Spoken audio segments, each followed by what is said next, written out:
అదేవిధంగా ఈనాటి కార్యక్రమానికి ముఖ్య అతిథిగా వచ్చినటువంటి పెద్దలు సోదరులు రామ్ మాధవ్ గారిని వేదిక మీదకి ఆహ్వానిస్తున్నాం.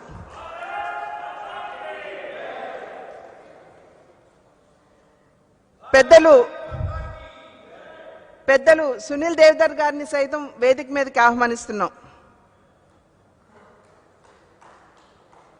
అదేవిధంగా సోదరులు సత్యకుమార్ గారు, సోదరులు ఎమ్మెల్సీ మాధవ్ గారు,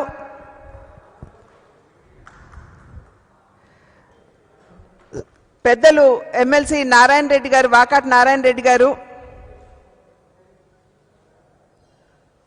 పూర్వ మంత్రివర్యులైనటువంటి ఆదినారాయణ రెడ్డి గారు,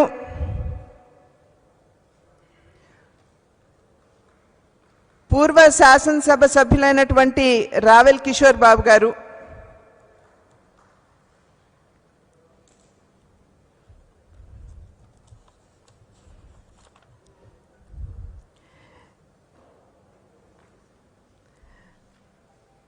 సభాయ నమః అంటూ సభా సరస్సుకు నమస్కరిస్తూ ఈనాటి కార్యక్రమాన్ని ప్రారంభించుకుందాం.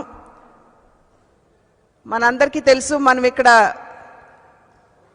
సోదరులు పెద్దలు సోమవీర్ రాజు గారు బాధ్యతలు స్వీకరించబోయేటువంటి కార్యక్రమం. అంటే వారు ప్రమాణ స్వీకారం అంటే వారు ఎప్పుడైతే వారిని అధ్యక్షులుగా ప్రకటించారో అప్పుడే అది జరిగిందని చెప్పి మనం భావించిన ఇవాళ అందరి సమక్షంలో, పెద్దల సమక్షంలో బాధ్యతలు స్వీకరించాలి అనేటువంటి భావనతోటి కొద్ది మందితో మాత్రమే, పరిమితమైనటువంటి ఆహ్వానితులతో మాత్రమే, ఇప్పుడున్నటువంటి కరోనా నేపథ్యంలో అందరినీ ఆహ్వానించుకోలేకపోయినా పరిమితమైనటువంటి ఆహ్వానితులతోటి బాధ్యతలను స్వీకరిస్తూ యావత్ ఆంధ్ర రాష్ట్రంలో యూట్యూబ్ ద్వారా ఇవాళ లక్షలాది మంది కార్యకర్తలు ఈ కార్యక్రమాన్ని వీక్షిస్తున్నారనేటువంటి విషయం మనందరికీ తెలుసు. అయితే ఈ కార్యక్రమాన్ని ప్రారంభించుకునే ముందు ప్రధానంగా మన పార్టీ సీనియర్ నాయకులైనటువంటి పైడికొండల మాణిక్యాలరావు గారు వారు పరంపదించినటువంటి విషయం మనందరికీ తెలుసు. ఒక సాధారణ కార్యకర్తగా భారతీయ జనతా పార్టీలో వారి ప్రస్థానాన్ని ప్రారంభించి ఉన్నత స్థాయికి, అంటే భారతీయ జనతా పార్టీ కార్యకర్తలను ఏ విధంగా గౌరవించుకుందో చెప్పడానికి నిజంగా మాణిక్యాలరావు గారి యొక్క ప్రస్థానం ఒక నిజమైన నిదర్శన అని చెప్పి మనం అందరం కూడా భావించవచ్చు.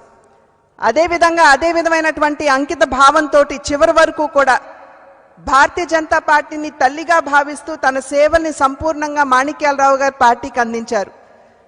కార్యకర్తలకి అండదండగా నిలబడుతూ వారి బాగోగులపై ప్రత్యేకమైనటువంటి దృష్టి సారిస్తూ ఈ కరోనా నేపథ్యంలో మనం చేసినటువంటి సేవా కార్యక్రమాలు ఏ విధంగా కూడా కార్యకర్తలకు ఇబ్బంది కలిగించకూడదు అని చెప్పి భావించిన అదే కరోనా మహమ్మారికి ఇవాళ పెద్దలు పైడికొండల మాణిక్యాలరావు గారు బలి కావడం అనేది ఇది నిజంగా చాలా బాధాకరమైనటువంటి విషయం.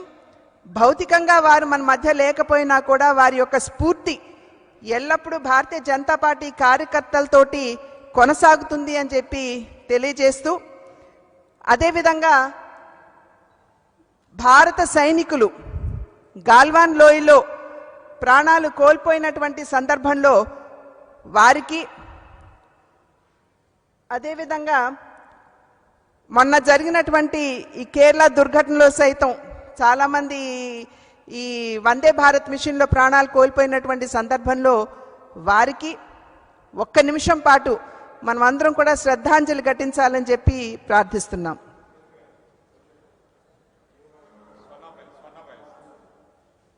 స్వర్ణ ప్యాలెస్ ఘటనలో ప్రాణాలు కోల్పోయినటువంటి బాధితులు, అంటే కరోనాకి అక్కడ క్వారంటైన్ సెంటర్గా భావించినప్పుడు జరిగినటువంటి దుర్ఘటనలో ఈ ఫైర్ యాక్సిడెంట్లో ప్రాణాలు కోల్పోయినటువంటి వారికి సైతం ఒక్క నిమిషం పాటు వారి గౌరవ సూచకంగా మౌనాన్ని పాటించాలని చెప్పి అభ్యర్థిస్తున్నాను.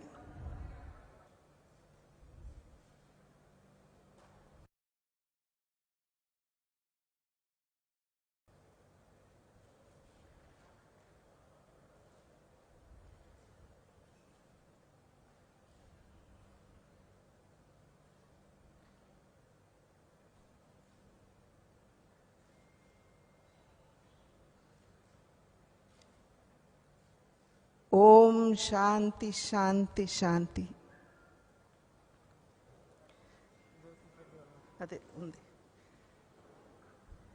వేదిక మీద ఉన్నటువంటి పెద్దలందరూ జ్యోతి ప్రజ్వలన చేయవలసిందిగా అభ్యర్థిస్తున్నాం.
ఇప్పుడు వందే మాత్రం గీతాలాపన.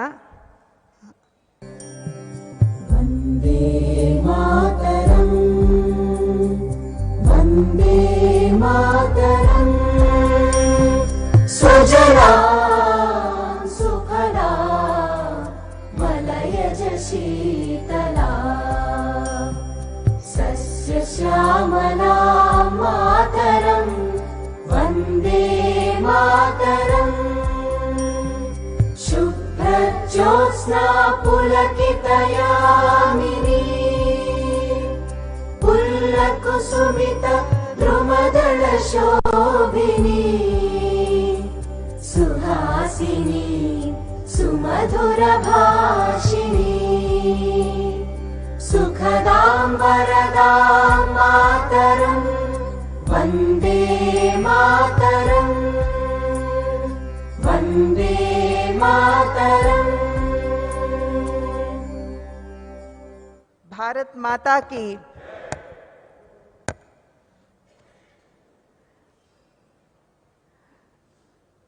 మనందరికీ తెలుసు సంస్థాగతంగా జరిగేటువంటి మార్పులు, దానిలో భాగంగా సోమవీర్రాజు గారిని భారతీయ జనతా పార్టీ ఆంధ్ర రాష్ట్ర అధ్యక్షులుగా వారిని ప్రకటించిన నేపథ్యంలో వారు ప్రమాణ స్వీకారం చేసిన భారతీయ జనతా పార్టీ కుటుంబ సభ్యుల మధ్యలో బాధ్యతలు స్వీకరించాలి అనేటువంటి సంకల్పంతో ఇవాళ ఈ కార్యక్రమాన్ని నిర్వహించుకోవటం జరుగుతుంది. అయితే ఇందాక చెప్పినట్లుగా మనం ఇప్పుడున్నటువంటి కరోనా నేపథ్యంలో మనం పెద్దగా సమావేశాలు నిర్వహించుకోలేకపోతున్నటువంటి సందర్భంలో ముఖ్య నాయకుల మధ్య ఈ యొక్క బాధ్యతల స్వీకార కార్యక్రమాన్ని నిర్వహించుకుంటున్నా ఆంధ్ర రాష్ట్ర వ్యాప్తంగా ఉన్నటువంటి లక్షలాది మంది భారతీయ జనతా పార్టీ కార్యకర్తలకి ఇప్పటికే యూట్యూబ్ లింక్ పంపించడం జరిగింది. వారందరూ కూడా యూట్యూబ్లో ఈ కార్యక్రమాన్ని వీక్షిస్తున్నారనేటువంటి విషయం మనందరికీ తెలుసు. కనుక మొట్టమొదటిగా పూర్వ అధ్యక్షులైనటువంటి కన్నా లక్ష్మీనారాయణ గారు గడిచిన కొద్ది కాలంలో ఏ విధంగా వారు మనకి మార్గనిర్దేశకత్వం చేశారో మనందరికీ తెలుసు. వారి నాయకత్వంలో భారతీయ జనతా పార్టీ కార్యకర్తలందరూ చాలా చురుకుగా అనేక సేవా కార్యక్రమాలు, కరోనా నేపథ్యంలో కార్యకర్తలు బయటికి వెళ్ళటానికి సైతం భయపడుతున్నటువంటి సందర్భంలో వారికి ఆత్మస్థైర్యం కలిగిస్తూ వారు సైతం కార్యక్రమాల్లో పాల్గొంటూ చురుకుగా కార్యకర్తల్ని వెన్నుతట్టి ప్రోత్సహిస్తూ ముందుకు నడిపించినటువంటి విషయం మనందరికీ తెలుసు. ఇప్పుడు పెద్దలు కన్నా లక్ష్మీనారాయణ గారిని వారిని సమావేశాన్ని సంబోధించవలసిందిగా అభ్యర్థిస్తూ వారిని ఆహ్వానిస్తున్నారు.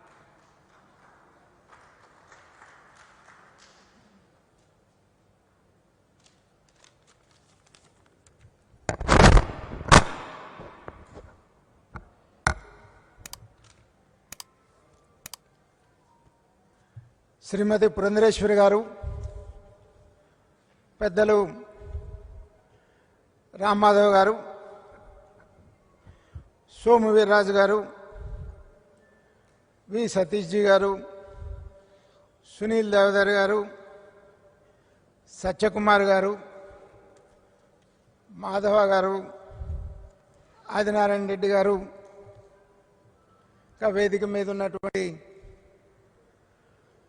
పెద్దలందరికీ ఈనాడు పెద్దలు సోమవీర్రాజు గారు అధ్యక్ష పదవి బాధ్యత స్వీకారం సందర్భంగా ఇక్కడికి విచ్చేసినటువంటి మిత్రులందరికీ కూడా నా హృదయపూర్వక నమస్కారం. కృష్ణాష్టమి శుభాకాంక్షలు. మీ అందరికీ తెలిసిందే, 2018 మే 13వ తారీఖున నన్ను పార్టీ అధ్యక్షుడిగా నియమించిన తర్వాత 10 మాసాల ఎలక్షన్స్ ముందు మనం కమిటీలన్నీ వేసుకొని, రాష్ట్ర కమిటీ మోర్చాలు, సెల్స్ అన్నీ కూడా వేసుకొని ఎన్నికలకి సిద్ధమై 2019 ఎన్నికలు మరి చేసుకున్నాం. ఎన్నికలు అయిన తర్వాత మళ్ళీ మనకు సంస్థాగత ఎన్నికలు, సభ్యత్వ నమోదు కార్యక్రమం దగ్గర నుండి మరి బూత్ కమిటీలు, అలాగే మండల కమిటీలు, జిల్లా కమిటీలు, మరి ఇప్పుడు రాష్ట్ర అధ్యక్షుడు కూడా మరి పూర్తయినటువంటి పరిస్థితి. ఈ సందర్భంగా మరి నాకు సహకరించినటువంటి ప్రతి భారతీయ జనతా పార్టీ కార్యకర్తకి, కమిటీలో ఉన్నటువంటి ఆఫీస్ బేరర్స్కి, ఎగ్జిక్యూటివ్ కమిటీ మెంబర్స్కి, పాత జిల్లా అధ్యక్షులకి, కొత్త జిల్లా అధ్యక్షులకి, అలాగే వేదిక మీద ఉన్న ఎప్పటికప్పుడు మార్గదర్శకం చేస్తూ ఆంధ్ర రాష్ట్రంలో భారతీయ జనతా పార్టీని ముందుకు తీసుకుని వెళ్ళడానికి సహకరించినటువంటి పెద్దలు రామ్మాధవ్ గారు కానీ, సతీష్జీ గారు కానీ, మురళీధరన్ గారు కానీ, సునీల్ దేవదర్ గారు కానీ, మరి వీళ్ళందరూ కూడా వేదిక మీద ఉన్నటువంటి పెద్దలందరూ కూడా కోర్ కమిటీలో అనేక సలహాలు ఇచ్చి పార్టీ ఆంధ్ర రాష్ట్రంలో బలపడటానికి మరి సహకరించినటువంటి ప్రతి ఒక్కళ్ళకి కూడా నా హృదయపూర్వక ధన్యవాదాలు తెలియజేస్తా ఉన్నాను. కాకపోతే అందరినీ కలుపుకొని వెళ్ళే దాంట్లో భాగంగా మరి కొంతమందికి కష్టం కలిగించిన నష్టం కలిగిన నేను వాళ్ళందరికీ కూడా హృదయపూర్వకంగా సారీ చెప్తా ఉన్నాను. ఏ విధమైనటువంటి నాకైతే మనసులో ఏమీ ఉండేటువంటిది కాదు. పార్టీని ముందుకు తీసుకుని వెళ్ళాలనేటువంటి ఒక ఆలోచన తప్ప వేరేటువంటి ఆలోచన వ్యక్తిగతంగా ఎవరి మీద ఉన్నటువంటి పరిస్థితి కాదు. అటువంటి దాంట్లో భాగంగా ఎవరైనా వ్యక్తిగతంగా మరి నష్టపోయినానని భావించినా కష్టపడినా వాళ్ళందరికీ కూడా నేను హృదయపూర్వకంగా మరి నా సారీ చెప్తూ ఇక ముందు కూడా ఆంధ్ర రాష్ట్రంలో భారతీయ జనతా పార్టీ అభివృద్ధి కోసం నా వంతు కృషి నేను చేస్తానని చెప్పేసి ఈ సందర్భంగా చెప్తూ హృదయపూర్వకంగా మరి సోము వీర్రాజు గారిని నూతన అధ్యక్షుడిగా స్వాగతం పలుకుతూ సెలవు తీసుకుంటున్నాను. భారత్ మాతాకి జై.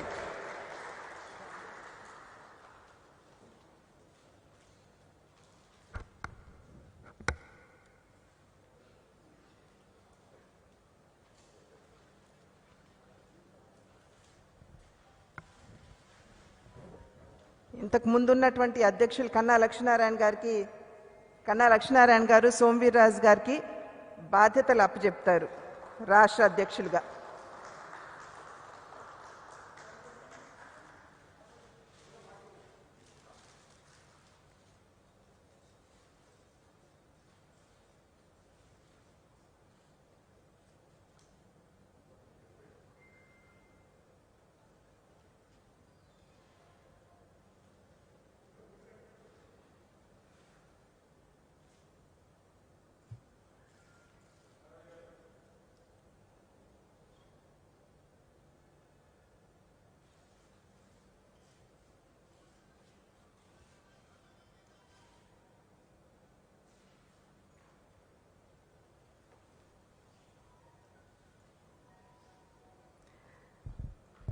బాధ్యతలు స్వీకరించినటువంటి ప్రస్తుత అధ్యక్షులు వీర్రాజు గారికి అభినందనలు తెలియజేస్తూ వారి ప్రస్థానం గురించి ఇక్కడ మనం ప్రస్తావించుకోకపోవడం భావ్యంగా ఉంటుందని చెప్పి నేను భావిస్తాను.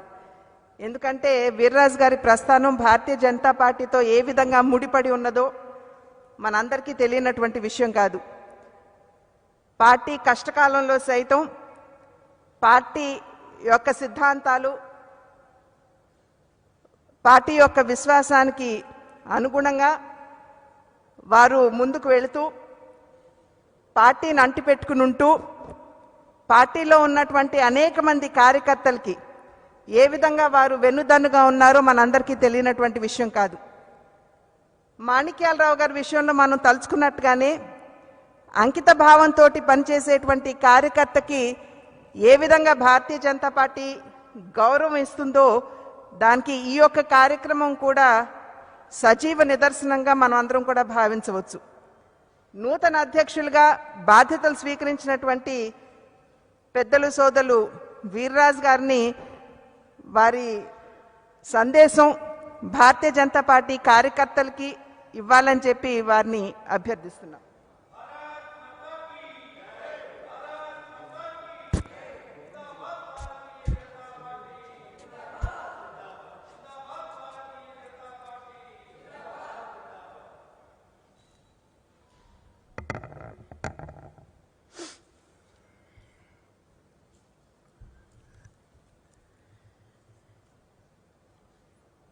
ఈ క్షణం వరకు అధ్యక్షులుగా ఉన్నటువంటి పెద్దలు ఆంధ్ర రాష్ట్ర రాజకీయాల్లో అద్వితీయమైనటువంటి పాత్ర పోషించినటువంటి శ్రీ కన్నా లక్ష్మీనారాయణ గారు, అఖిల భారత ప్రధాన కార్యదర్శి శ్రీ రామ్ మాధవ్ గారు, మన వ్యవస్థలో భారతదేశానికి సంబంధించి భారతీయ జనతా పార్టీకి సహ సంఘటన మంత్రివర్యులు భారతదేశానికి శ్రీ వి సతీజీ, మన కేంద్ర కార్యదర్శులు, మన రాష్ట్రానికి సహ ఇన్ఛార్జ్ అయినటువంటి శ్రీ సునీల్ గారు, అలానే సోదర సమానురాలు అయినటువంటి ఎన్టీ రామారావు గారు పుత్రిక అయినటువంటి శ్రీ పురంధరేశ్వరి గారు, వారు మన పార్టీ మహిళా మోర్చా అఖిల భారత పార్టీకి ఇన్ఛార్జిగా వారు వ్యవహరిస్తున్నారు. అఖిల భారత కార్యదర్శి సోదర సమానులు శ్రీ సత్య గారు, యువనేత మన పార్టీ ఫ్లోర్ లీడర్ శ్రీ మాధవ్ గారు, పెద్దలు మాజీ మంత్రివర్యులు, వేదిక మీదన అలంకరించిన కడప మంత్రివర్యులు కిషోర్ బాబు గారు, ఈ సమావేశంలో ఉన్నటువంటి మన పార్టీకి సంబంధించినటువంటి పదాధికారులు, వివిధ బాధ్యతలు నిర్వర్తిస్తున్నటువంటి పెద్దలందరూ కూడా నేను నమోవక్కలు తెలియజేస్తున్నాను. ప్రధానంగా ఆంధ్రప్రదేశ్ రాజకీయానికి భారతీయ జనతా పార్టీ యొక్క వాణి బాణి ఒక అత్యంత అవసరమైనటువంటి ప్రక్రియ. ఆంధ్ర రాష్ట్ర ప్రస్తుత రాజకీయాలకి గత అనేకమైన సంవత్సరాలుగా ఆంధ్రప్రదేశ్లో జరుగుతున్నటువంటి రాజకీయాలకి చరమగీతం భారతీయ జనతా పార్టీ యొక్క ఫిలాసఫీ. మన యొక్క భారతీయ జనతా పార్టీ యొక్క ఆలోచన విధానమే ఆంధ్రప్రదేశ్ రాజకీయ వ్యవస్థకి ప్రత్యామ్నాయమైనటువంటి ఆలోచన, ఆల్టర్నేటివ్ సిస్టమ్. ప్రధానంగా మన పార్టీలో రాష్ట్రవాద్, నేషనలిజం, ఇక్కడున్న రాజకీయాలకి పెద్ద చెక్. ఫ్యామిలీ పార్టీస్ అవి. ఒక జాతీయవాదము, జాతీయ ఆలోచన ఉన్నటువంటి కలిగినటువంటి ఒక వ్యవస్థ ఈ రాష్ట్రానికి అవసరం అనేది నా యొక్క లక్ష్యం, మన యొక్క ఆలోచన. సుశాసన్, గుడ్ గవర్నెన్స్, ఒక మంచి పరిపాలన ఇవ్వాలనేది మన భారతీయ జనతా పార్టీ యొక్క లక్ష్యం. అది వాజ్పేయి గారి పరిపాలన అయినా, ఈరోజు మోడీ గారి పరిపాలనలో అయినా మనం ఇచ్చేటువంటిది సుశాసన్, మంచి పరిపాలన ఇవ్వాలి అనే లక్ష్యంతో మనం ముందుకు వెడుతున్నాం. దేశ ప్రజలకు ఆ ఫలాలు అందుతున్నాయి. ఈ రాష్ట్ర ప్రజలకు కూడా అలాంటి ఫలాలు అందించవలసినటువంటి బాధ్యత రాష్ట్ర భారతీయ జనతా పార్టీ, జనసేన మీద ఉందని మీ అందరికి కూడా నేను వినయంగా తెలియజేసుకుంటున్నాను. వికాస్, నిజమైనటువంటి అభివృద్ధి ఆంధ్ర రాష్ట్రంలో వికాస్ అనేది భారతీయ జనతా పార్టీ యొక్క లక్ష్యం. అభివృద్ధి అనేది భారతీయ జనతా పార్టీ యొక్క లక్ష్యం. దేశ అభివృద్ధి అనేది భారతీయ జనతా పార్టీ యొక్క లక్ష్యం. ప్రపంచ దేశంలో తలమానికమైనటువంటి దేశంగా తీర్చిదిద్దడం అనేది భారతీయ జనతా పార్టీ యొక్క లక్ష్యం. భారతదేశం ప్రపంచ దేశాల్లో ఉన్న మానవ వనరుల ఆధారంగా అనేకమైన ఆలోచన విధానాల్లో ప్రపంచ దేశాల కంటే తలమానికమైన దేశం భారతదేశం. అంతకంటే అద్భుతమైనటువంటి రాష్ట్రం ఆంధ్రప్రదేశ్. ఆంధ్రప్రదేశ్లో ఏమి తక్కువ? వనరులు తక్కువ. ఆంధ్రప్రదేశ్లో అనేకమైన కన్స్ట్రక్షన్ కంపెనీస్ ఇవాళ భారతదేశ వ్యాప్తంగా ఉన్నాయి. మానవ వనరులు ప్రపంచ దేశాల్లో ఏ దేశం వెళ్ళినప్పటికీ కూడా ముందు తెలుగు వాళ్ళే ఉన్నారు. ఉన్న జనాభాలో తెలుగు వాళ్ళే అత్యధికమైనటువంటి పర్సంటేజ్ ఉన్నారు. టెక్నాలజీ విషయంలో కావచ్చు, ఏ అంశంలో అయినా కావచ్చు. కానీ ఇక్కడ జరుగుతున్న రాజకీయాలకు విరుద్ధంగా ఉన్న సందర్భంలో వీరి యొక్క మానవ వనరులను అన్నింటినీ కూడా ఆంధ్ర రాష్ట్ర సర్వతోముఖాభివృద్ధిలో వారి పాత్రని వినియోగిస్తూ వికాసం కోసం, నిజమైనటువంటి అభివృద్ధి కోసం భారతీయ జనతా పార్టీ ఈ రాష్ట్రంలో అధికారంలోకి రావడం అనేది అత్యంత ఆవశ్యకతమైనటువంటి అంశం. అది రాబోయేటువంటి ఎన్నికల్లో ప్రజల యొక్క సహకారంతో ఈ అంశాన్ని మనం ముందుకు తీసుకువెళ్తాం. ఆ విధమైనటువంటి విజయాన్ని సాధించడంలో ఎట్టి పరిస్థితుల్లో మనం ఎవ్వరికి కూడా రెండో ఆలోచనకి తావులేదనేటువంటి విషయాన్ని నేను ఈ సందర్భంగా వినయంగా మీ అందరు కూడా ఆత్మవిశ్వాసంతో, ఆత్మ అభిమానంతో, అహంభావంతో నేను ఈ విషయాన్ని చెప్పడం లేదు. ఆత్మవిశ్వాసంతో నేను ఈ విషయాన్ని చెప్తున్నాను.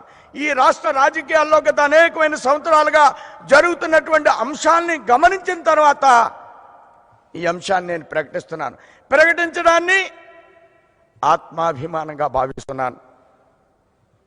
మన లక్ష్యం అంత్యోదయ, మన లక్ష్యం అంత్యోదయ, మన సంకల్పం అంత్యోదయ.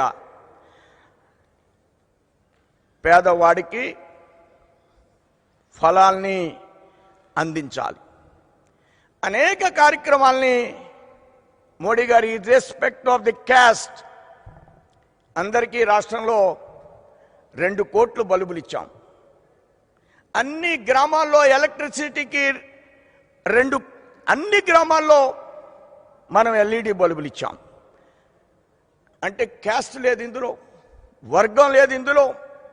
24/7 కరెంట్ ఇచ్చాం ఈ రాష్ట్రానికి. 5 కోట్ల మంది ఎంజాయ్ చేశారు. మనం వచ్చేవరకు రాష్ట్రంలో కరెంటు లేదు, అంధకారం ఉండేది. ఆ రాత్రులు కూడా కరెంటు ఉండేది కాదు, పగలు కరెంటు ఉండేది కాదు, రాత్రులు కరెంటు ఉండేది కాదు. సబ్కా సాత్ సబ్కా వికాస్ అంటే అందరి జీవితాల్లో వెలుగుని నింపడంలో కరెంట్ 24/7 అనేది ఒక అంశాన్ని మీ ముందు ఉంచడానికి ప్రయత్నం చేస్తున్నాను. అంత్యోదయ మోడీ గారు ఈ మధ్యకాలంలో 500 రూపాయలు అందరికీ వేస్తున్నారు. ప్రతి మహిళకి, ప్రతి వ్యక్తికి జన్ధన్ అనేటువంటి ఒక కార్యక్రమాన్ని తీసుకున్నారు.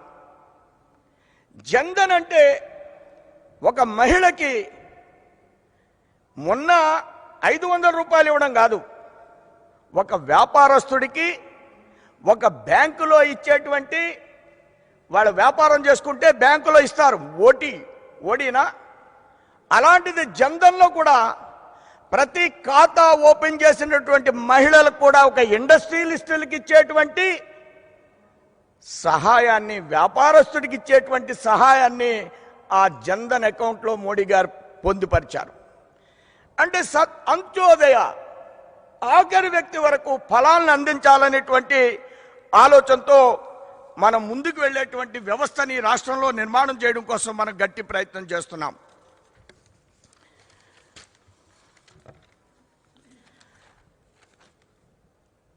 మనం 24లో భారతీయ జనతా పార్టీ, జనసేన ఈ రాష్ట్రంలో ప్రభుత్వాన్ని ఏర్పాటు చేసే దిశగా మనం ప్రయాణిస్తాం. తప్పకుండా ఈ రాష్ట్రంలో ఉన్నటువంటి వనరుల ఆధారంగా రాజకీయ పార్టీలు సహజంగా అధికారంలోకి రావాలని కలలు కనేది మన రాష్ట్రంలో వాళ్ళ కుటుంబాల కోసం. కానీ భారతీయ జనతా పార్టీ 24లో అధికారంలోకి వస్తుంది. జనసేన, బీజేపీ అంటే నేను చెప్పిన 4 అంశాల కోసం ఈ రాష్ట్రంలో ఎవరో ముఖ్యమంత్రి అవడం కోసం కాదు, నిజమైనటువంటి అభివృద్ధి సాధించడం కోసం 24లో మనం రాబోయేటువంటి ఎన్నికల్లో ఈ రాష్ట్రంలో తప్పకుండా అధికారంలోకి వచ్చి తీరుతాం. ఇదే మన లక్ష్యం, ఇదే ఆలోచన, ఇదే ధ్యేయంతో మనం ముందుకు పెడతాం. 175 అసెంబ్లీలు, 25 పార్లమెంట్లు, 45,000 పోలింగ్ బూతులు, వీటినన్నింటినీ కూడా సజీవమైనటువంటి వ్యవస్థ నిర్మాణం చేస్తాం. వ్యవస్థ నిర్మాణం చేయడం కాదు, ప్రతి కార్యక్రమాన్ని, ప్రభుత్వ ఫలాల్ని ఈ పోలింగ్ బూత్ ద్వారా, ఈ మండల కమిటీ ద్వారా ఐసిడిఎస్లో ఈ మధ్యకాలంలో మోడీ గారు గర్భిణీ స్త్రీలకి పాలు ఇమ్మన్నారు. గర్భిణీ స్త్రీలకి అనేక రకాలైనటువంటి కార్యక్రమాలను ఇంప్లిమెంట్ చేయమన్నారు మోడీ గారు. ఇది బూత్ కమిటీ యొక్క లక్ష్యం, ఇది మండల కమిటీ యొక్క లక్ష్యం. ప్రతి అసెంబ్లీలో 200 ఐసిడిఎస్ పాఠశాలలు ఉంటాయి, అంగన్వాడీ పాఠశాలలు ఉంటాయి. రాష్ట్ర వ్యాప్తంగా 1,25,000 పాఠశాలలు ఉన్నాయి. ఇప్పటికి కూడా ఆ పరిపాలకులు కానీ ఈ పరిపాలకులు కానీ 60 గ్రాములు కోడిగుడ్డు వాళ్ళకు పెట్టించలేకపోతున్నారు. పరిపాలన అద్భుతంగా చేస్తామంటున్నారు. 60 గ్రాములు కోడిగుడ్డు పెట్టించలేకపోతే ప్రభుత్వాలు ఏర్పాటు చేసినటువంటి ప్రోటీన్స్ వాళ్ళకి కావాలని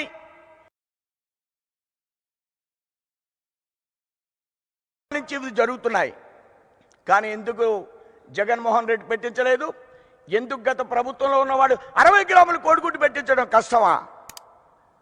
పాఠశాలల్లో, హాస్టల్లో, అంగన్వాడీ కుటుంబాల్లో అట్టడుగు వర్గాలకు చెందినటువంటి వాళ్ళు. ఇది మోడీ గారి యొక్క లక్ష్యం, ఇది మోడీ గారి యొక్క ఆలోచన. పాలు ఇవ్వాలి పిల్లలకి, గర్భిణీ స్త్రీలకు పాలు ఇవ్వాలి. ఈ మధ్యకాలంలోనే ఇంట్రడ్యూస్ చేశారు. ఈ విధంగా మనం ఒక మంచి దృష్టి కోసం ఈ రాష్ట్రంలో వ్యవస్థను ఆలోచింప చేయాలి. ఈ రాష్ట్రంలో పరిపాలనలోకి రావాలి. 1 కోటి మందికి 60 గ్రాములు కోడిగుడ్డు ఇవ్వాలి. 1 కోటి మందికి 60 గ్రాములు కోడిగుడ్డు ఇవ్వాలి. 5 రూపాయలు కోడిగుడ్డు ఇవ్వాలి, 2 రూపాయలు కోడిగుడ్డు కాదు. ఇట్లా ఈ రాష్ట్రంలో మనం చూస్తున్నాం. ఒక నిజమైనటువంటి రాజకీయపరమైనటువంటి ఆలోచనలు నిర్మాణం చేయాలి.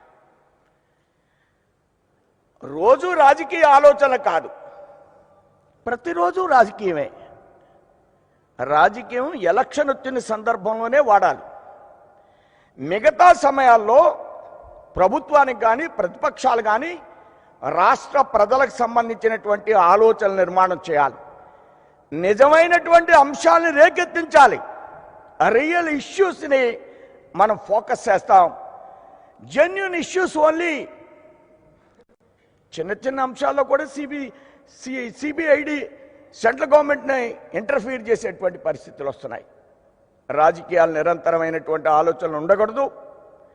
ఆ విధంగా డెవలప్మెంట్ అనేది, లీడర్షిప్ అనేది మనం ఫోకస్ చేయాలి. Development and leadership. లీడర్ చాలామంది ఉన్నారు కదా. చాలామంది అంటారు ఇప్పుడున్న ప్రభుత్వం కానీ గత ప్రభుత్వం కానీ మేము బీసీలకి ఇంతమంది ఇచ్చాం, మేము వీళ్ళకి ఇంతమంది ఇచ్చాం, ఎస్సీస్కి ఇచ్చాం, ఎస్టీస్కి ఇచ్చాం. ఇది నిజమా? నిజమైనటువంటి పరిపాలన, నిజమైనటువంటి నాయకత్వం చేసేటువంటి కార్యక్రమాల? గతంలో ఒక హోంమంత్రి ఉండేవారు, నా స్నేహితులైన చంద్రబాబు నాయుడు గారి గవర్నమెంట్లో. బయట అందరూ ఏం చెప్పుకునేవారంటే ఆయన గురించి ఉప ముఖ్యమంత్రి ఆయన, హోంమంత్రి ఆయన, కానీ కానిస్టేబుల్ కూడా ట్రాన్స్ఫర్ చేయలేకపోతున్నారండి. ఏదో కమ్యూనిటీకి ఇచ్చామని చెప్పుకోవడం కోసం ఎన్ని ట్యాగులు. ఇప్పుడు ఇక్కడ కూడా హోంమంత్రి ఉంది, ఎస్సీకి ఇచ్చామండి హోంమంత్రి. ఎస్సీలందరి మీద గుండు కొరికేస్తున్నారు. ఎస్సీ హోంమంత్రి. మనం ఇచ్చాం ఈ దేశానికి ప్రధానమంత్రిని. ఒక చిన్న కమ్యూనిటీ, సామాజిక వర్గంలో ఒక చిన్న వ్యవస్థకు సంబంధించినటువంటి ఒక వ్యక్తిని భారతదేశానికి ప్రధానమంత్రిని చేస్తే ఈవేళ ప్రపంచ దేశాలని శాసించేటువంటి అంశంగా మార్చేటువంటి ఏమిటండి ఇవి రాజకీయాలు. దీనికోసమే మా తపన ఈ రాష్ట్రంలో. అలాంటి లీడర్షిప్ని, అలాంటి ఆలోచనల్ని, అవన్నీ నిజం కాదు. ఈ మధ్యకాలంలో పెద్దలు ఎవరో అన్నారు, ఏమండి అది ఆ పార్టీ ఈ కులం, ఇది ఈ కులం. భారతీయ జనతా పార్టీ ఎట్టి పరిస్థితుల్లోనే అంగీకరించదు. ఆ క్యాస్ట్ అనే మాటని మేము వెంటనే డినై చేస్తాం. భారతీయ జనతా పార్టీ కులాలకి అతీతమైనటువంటి ఒక నేషనలిస్టిక్ ఓరియంటేషన్ నిర్మాణం చేసేటువంటి ఒక వ్యవస్థ. భారతీయ జనతా పార్టీ రాష్ట్రంలో అన్ని వర్గాలకు సంబంధించినటువంటి అందరికీ స్పేస్తో అందరి యొక్క లీడర్షిప్ని, నిజమైనటువంటి లీడర్షిప్ని, ఇప్పుడు ఒక ముఖ్యమంత్రిని చూశాను మా జిల్లా వారైనా, చాలా మంచి మిత్రులాడు. ఏదైనా చెప్పామనుకోండి, ఒకసారి ముఖ్యమంత్రి గారితో ఆలోచించి మాట్లాడతానండి, ఒకసారి వారికి చెప్తానండి. మోడీ గారు అలా అంటారా? మోడీ గారు అమెరికా వెళ్ళి ఆ యొక్క దేశ అధ్యక్షుడిని చెయ్యి పట్టుకుని గంట నడిపించాడు. ఇది భారతీయ జనతా పార్టీ యొక్క క్యారెక్టర్, ఇది భారతీయ జనతా పార్టీ యొక్క ఆలోచన విధానం. This type of leadership, this type of commitment Bharatiya Janata party దేశానికి ఇచ్చింది, ఈ రాష్ట్రానికి కూడా ఇస్తుంది అనేటువంటి విషయాన్ని మీ అందరు కూడా నేను తెలియజేస్తున్నాను. జనరల్గా గతంలో అనేక కాలం నుంచి మనం గమనిస్తున్నాం ఈ రాష్ట్రంలో. ఆ విషయాల్లో కలగజేసుకోండి, ఈ విషయాల్లో కలగజేసుకోండి, కేంద్రం అనేటువంటి విషయాన్ని ప్రస్తావిస్తున్నారు. కేంద్రం ఈ రాష్ట్రానికి, ఈ దేశంలో ఈ సంవత్సరం 1,20,00,000 ఇళ్ళు ఇస్తే ఈ రాష్ట్రానికి 20 లక్షల ఇళ్ళు, జగన్మోహన్ రెడ్డి గారి ప్రభుత్వానికి 20 లక్షల ఇళ్ళు ఇవ్వాలని ప్రామిస్ చేశాం మనం. 30 లక్షల పట్టాలు ఇస్తున్నాడు ఆయన. కట్టిన ఇళ్ళు, చంద్రబాబు నాయుడు కట్టిన ఇళ్ళు 3,10,000లో 60,000 కంప్లీట్ అయినాయి. అవి డిస్ట్రిబ్యూట్ చేయడం లేదు. 30 లక్షల పట్టాలు ఇస్తానంటున్నారు. చంద్రబాబు నాయుడు గారి ఇళ్ళు కట్టిన వాటిలో అవినీతి జరిగింది. వీరు 30 లక్షల పట్టాల్లో భూములు కొనేటప్పుడు వీరు కూడా అదే స్థాయిలో వ్యవహరించారు. దాన్ని వదలలేదు మనం, దీన్ని వదలలేదు మనం. జగన్మోహన్ రెడ్డి మాత్రం 150 కోట్లు అవినీతి గురించి చెప్పారు.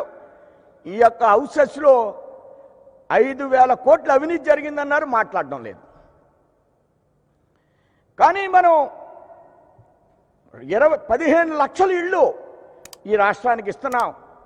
వారు 30 లక్షల పట్టాలు ఇస్తున్నారు. 15 లక్షల ఇళ్ళు మనం ఇవ్వడానికి సిద్ధంగా ఉన్నాం. ప్రతి ఇంటికి 1,50,000 సబ్సిడీ ఇవ్వడానికి సిద్ధంగా ఉన్నాం. ప్రతి ఇంటి ప్రతి పట్టాలో కూడా రోడ్లు వేయడానికి ఎన్ఆర్ఈజీఎస్ నిధుల్ని 3,000 కోట్ల రూపాయలు ఇచ్చాం. రాబోయేటువంటి రోజుల్లో ప్రతి ఇంటికి కూడా కుళాయి వేయడానికి మనం సెంట్రల్ గవర్నమెంట్ ఆర్డబ్ల్యూసీ నుంచి నిధులు ఇస్తున్నాం. ప్రతి ఇంటికి పర్మనెంట్ రోడ్లు వేయడం కోసం మనం పంచాయతీరాజ్ శాఖకి నబార్డు ద్వారా నిధులు ఇచ్చే ప్రయత్నం చేస్తాం. అంటే ఈ ఇళ్లలో అత్యధిక భాగం కేంద్ర ప్రభుత్వానివే. ఇళ్ళు కట్టడానికి, స్థలాలు కొనడానికి జగన్మోహన్ రెడ్డి గారు ఇచ్చింది 7,000 కోట్లు మాత్రమే. మేమిచ్చే సబ్సిడీ 15 లక్షలకి 1,50,000 సబ్సిడీ. రోడ్లు వేయడానికి అంటే నేను ఎందుకు చెప్తున్నానంటే ఈ విషయాల్ని, ఇది మోడీ గారు పెట్టింది కాదు. కేంద్ర వ్యవస్థలు సక్రమంగా రాష్ట్రాల్లో ప్రతి వాళ్ళకి సహాయం చెయ్యాలంటే కొన్ని ఆలోచన విధానాలను ప్రవేశపెట్టారు. అది వాజ్పేయి గారి టైంలో, మోడీ గారి టైంలో అత్యద్భుతంగా ముందుకు వెళ్ళిని. ఈ ఇంటి విషయంలోనే నేను క్లారిటీగా చెప్పడం కోసం ప్రయత్నం చేశాను.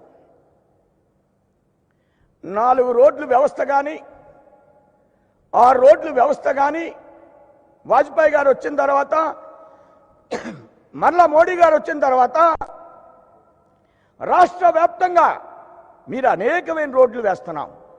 కర్నూలు నుంచి అమరావతి, అనకాపల్లి నుంచి ఆనందపురం, అదే వాజ్పేయి గారి టైంలో కత్తిపూడి నుంచి ఒంగోలు వరకు. అలానే రైల్వే లైన్ కావాలంటే బాలయ్య గారు ఉండగా కోటిపల్లి దాకా కాకినాడ నుంచి వేస్తే రామ్మాధవ్ గారు అది అమలాపురం దాకా ఇంచుమించు 1,500 కోట్లు బడ్జెట్ దాన్ని కేటాయించేటువంటి సిద్ధంలో ఉన్నారు. అవి వేయిస్తూ ఉన్నారు. ఆ రైలు మార్గం ముందుకు వెళ్ళేటువంటి పరిస్థితి ఉంది. డిజిటల్ ఇండియా, గ్రామానికి మనం ఈ డెక్ట్ వేసి అన్ని గ్రామాలకు కూడా నెట్ రావాలి 5,000 కోట్లు గత ప్రభుత్వంలో ఇచ్చాం. దానిలో కూడా ఎగ్జామిన్ చేయాలి ప్రభుత్వం ఏం జరిగిందనే విషయం. 1,500 కోట్లు ఉంది ఇప్పుడు ఈ రాష్ట్రంలో.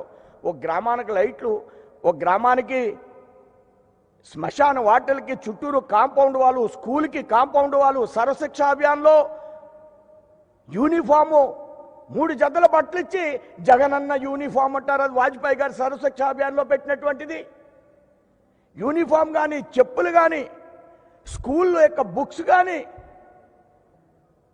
104 కానీ 109 కానీ వాజ్పేయి గారు వచ్చినప్పుడు వారి పరిపాలనలో ఆరోగ్యం గురించి కానీ మనం ఆలోచించినట్లయితే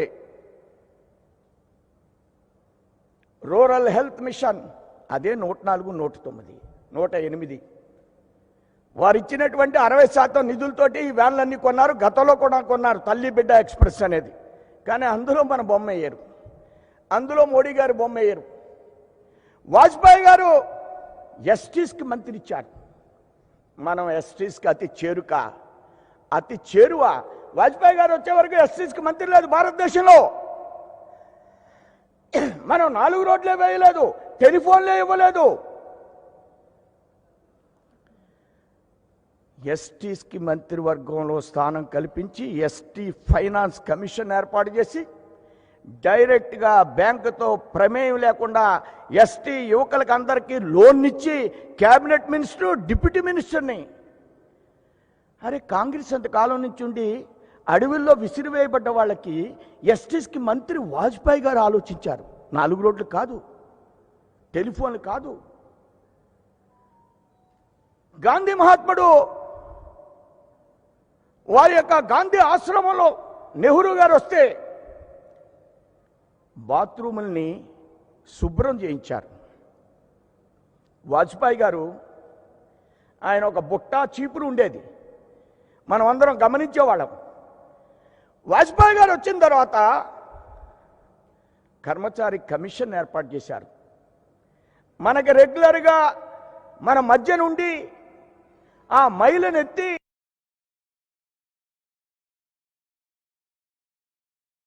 రాత్రి వచ్చి వాటిని తోడి బయట పారబోసేటువంటి కల్చర్ నుంచి కర్మచారి కమిషన్ ద్వారా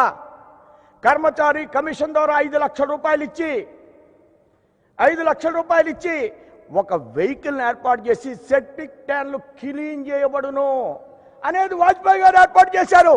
అంటే ఏ వర్గాల గురించి భారతీయ జనతా పార్టీ ఆలోచిస్తుంది భారతదేశంలో? సబ్కా సాత్ సబ్కా వికాస్ అనే దానికి ఎలాంటి వర్గాల దగ్గరికి భారతీయ జనతా పార్టీని కమిట్మెంట్తో మనం ఆలోచిస్తున్నాం. ఈ సమాజానికి అవసరమైనటువంటి ఆలోచనల నిర్మాణం చేయడం, ఇది మన బాధ్యతగా మీ అందరికీ తెలియజేస్తున్నాను. ఇలాంటి కార్యక్రమాలు వాజ్పేయి గారు చేశారు.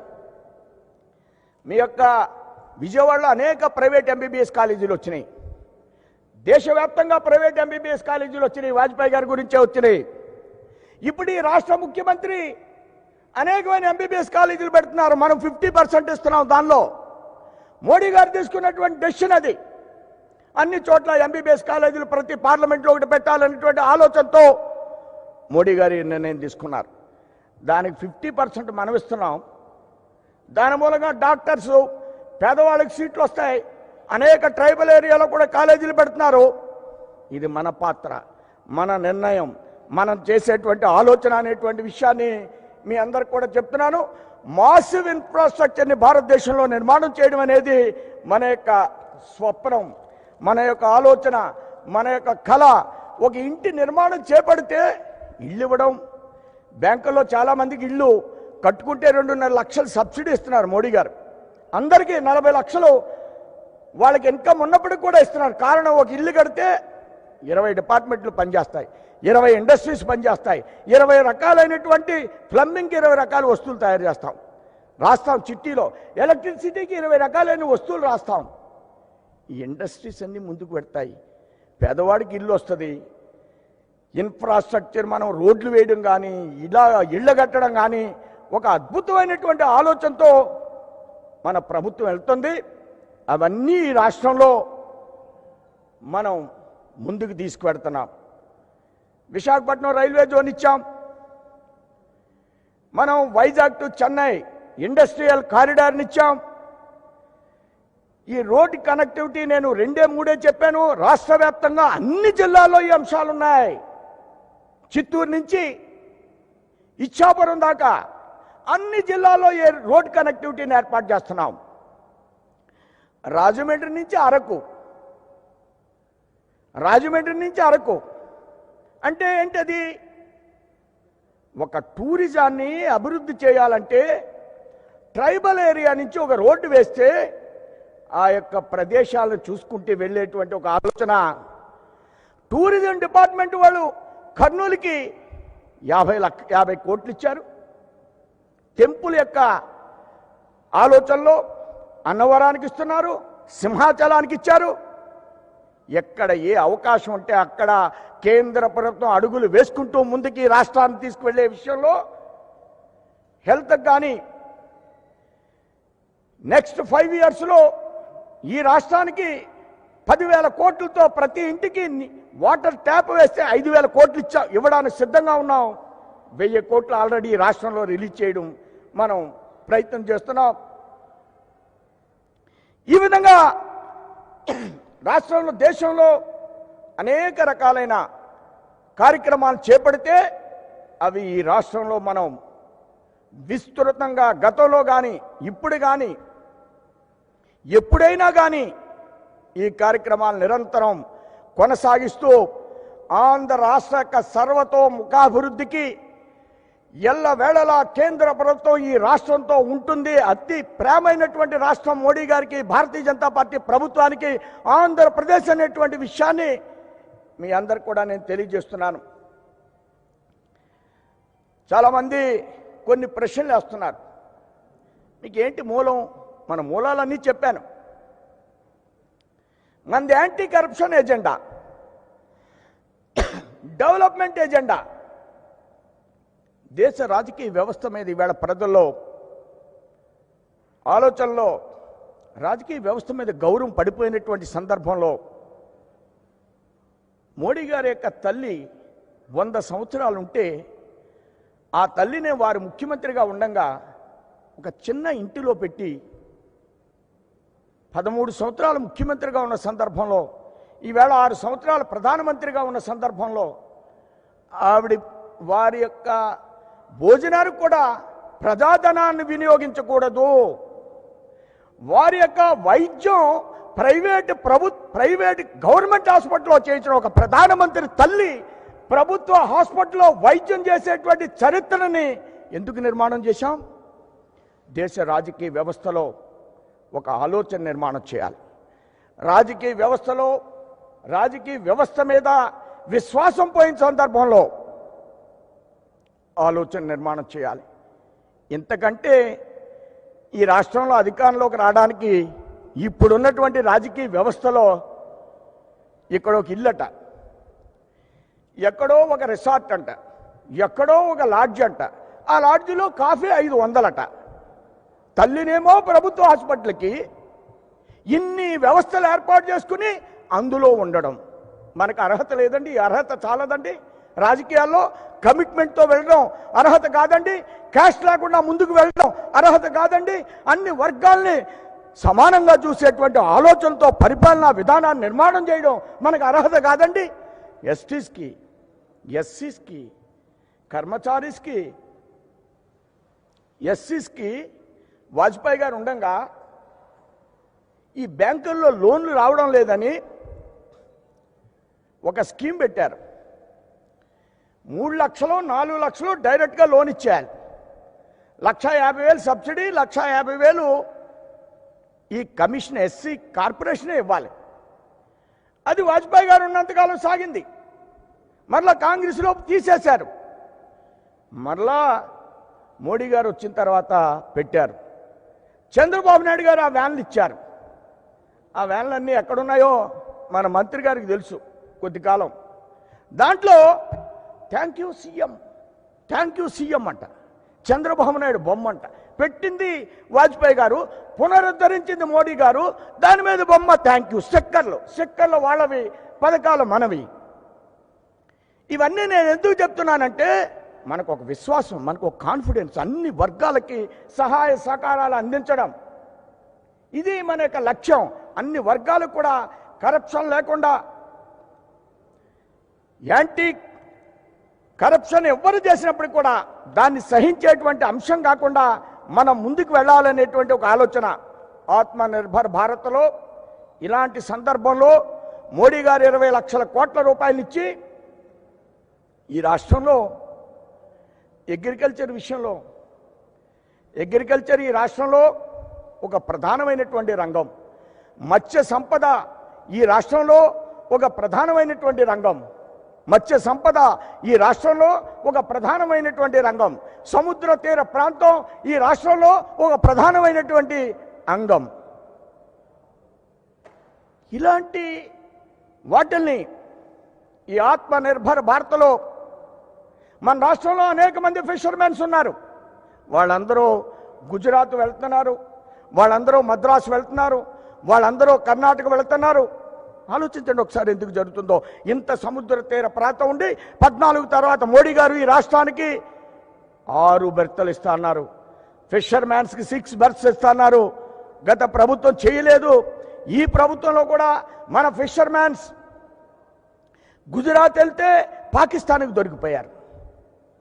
ప్రభుత్వానికి కనువిప్పు కలిగింది. ఏం జరిగింది, ఏ బిల్లు ఉంది, ఏ అకౌంట్ ఉంది, ఆంధ్ర రాష్ట్రంలో కేంద్రం ఇస్తుందని చూసి ఈవేళ 3 బెర్తలు కడుతున్నారు. రాష్ట్ర ప్రభుత్వం 19 కోట్లే పెడుతుంది, కేంద్ర ప్రభుత్వం 3,000 కోట్లు పెడుతుంది. 3,000 కోట్లు పెట్టి బెర్తలు కడితే 30,000 కోట్లు చేపలు పడతారు. 20 లక్షల మంది ఫిషర్మెన్స్ 30,000 పెడితే 3,000 పెడితే 30 లక్షల టోనాస్ చేపలు కానీ అనేక రకాలైనటువంటి చేపలు పెంచుతారు. విదేశ మార్గద్రవ్యం మనకు వస్తుంది, వాళ్ళకి అత్యధికమైనటువంటి ధరకు వస్తుంది. అంటే మన ఆలోచనలు ఏ విధంగా ఉన్నాయి? ఆత్మనిర్భర్ భారత్లో కానీ మన యొక్క విధానంలో కానీ అనేక రంగాల్లో ఉన్నటువంటి అనేక వర్గాలకు సంబంధించినటువంటి ఆలోచన విధానం, ప్రభుత్వ ప్రగతిలో సబ్కా సాత్ సబ్కా వికాస్ అనేటువంటి ఆలోచనలో ఏ వర్గాన్ని వదలనటువంటి ఆలోచన. భారతీయ జనతా పార్టీ యొక్క సంకల్పం, భారతీయ జనతా పార్టీ యొక్క కమిట్మెంట్ సబ్కా సాత్ సబ్కా వికాస్ అని మేము నినాదం కాదు ఇది. ముందుకు వెళ్ళేటువంటి వైఖరి, అన్ని వర్గాల్ని ఆదుకునేటువంటి వైఖరి. నేను ఎన్ని వర్గాల గురించి చెప్పాను, ఎస్టీస్ గురించి చెప్పాను, ఎస్సీస్ గురించి చెప్పాను, కర్మచారీస్ గురించి చెప్పాను, ఫిషర్మ్యాన్స్ గురించి చెప్పాను, రొయ్యలు పండించే రైతుల గురించి చెప్పాను. రైతాంగము ఏవైతే మహిళా సంఘాలు ఉన్నాయో, ఇవాళ మహిళా సంఘాలు, డోక్రా మహిళా సంఘాలు ప్రపంచ దేశాలు అన్నీ కూడా తిరుగుతున్నాయి. డోక్రా మహిళా సంఘాలు వాళ్ళు ఉత్పత్తులు చేస్తున్నారు, వాళ్ళు అనేక రకాలైనటువంటి వస్తువులు అమ్ముతున్నారు తయారు చేసి. రైతును కూడా వారు పండించేటువంటి పంట ద్వారా అలాంటి ఉత్పత్తులను తయారు చేయాలనేది మోడీ గారి ఆకాంక్ష. ఈ రైతు పండించే ప్రతి పంటని ప్రపంచ దేశాలకి పంపించాలి. రైతు కూడా ఒక వ్యాపారస్తుల, రైతు తన పండించే పంటకి అవి మహిళా సంఘాలు, ఈ ఎఫ్పిఓస్, వీటిని వేళ ప్రభుత్వం కేంద్రం ఆలోచిస్తుంది. ఇలాంటి కష్ట సమయంలో కూడా అనేక రకాల కార్యక్రమాలని రైతుల గురించి కానీ, ఎంఎస్ఎంఈస్ గురించి కానీ, అట్లనే వలస కార్మికుల గురించి కానీ, వివిధ వర్గాల గురించి కష్ట సమయంలో ఇష్టమైనటువంటి అనేక రకాల కార్యక్రమాలు. ఇవి దఫదఫాలుగా చెప్పాను అనుకోకండి, ఇవి మా కమిట్మెంట్స్, ఇవి మా యొక్క స్వాభిమానానికి టిక్ టాక్ తీశారా.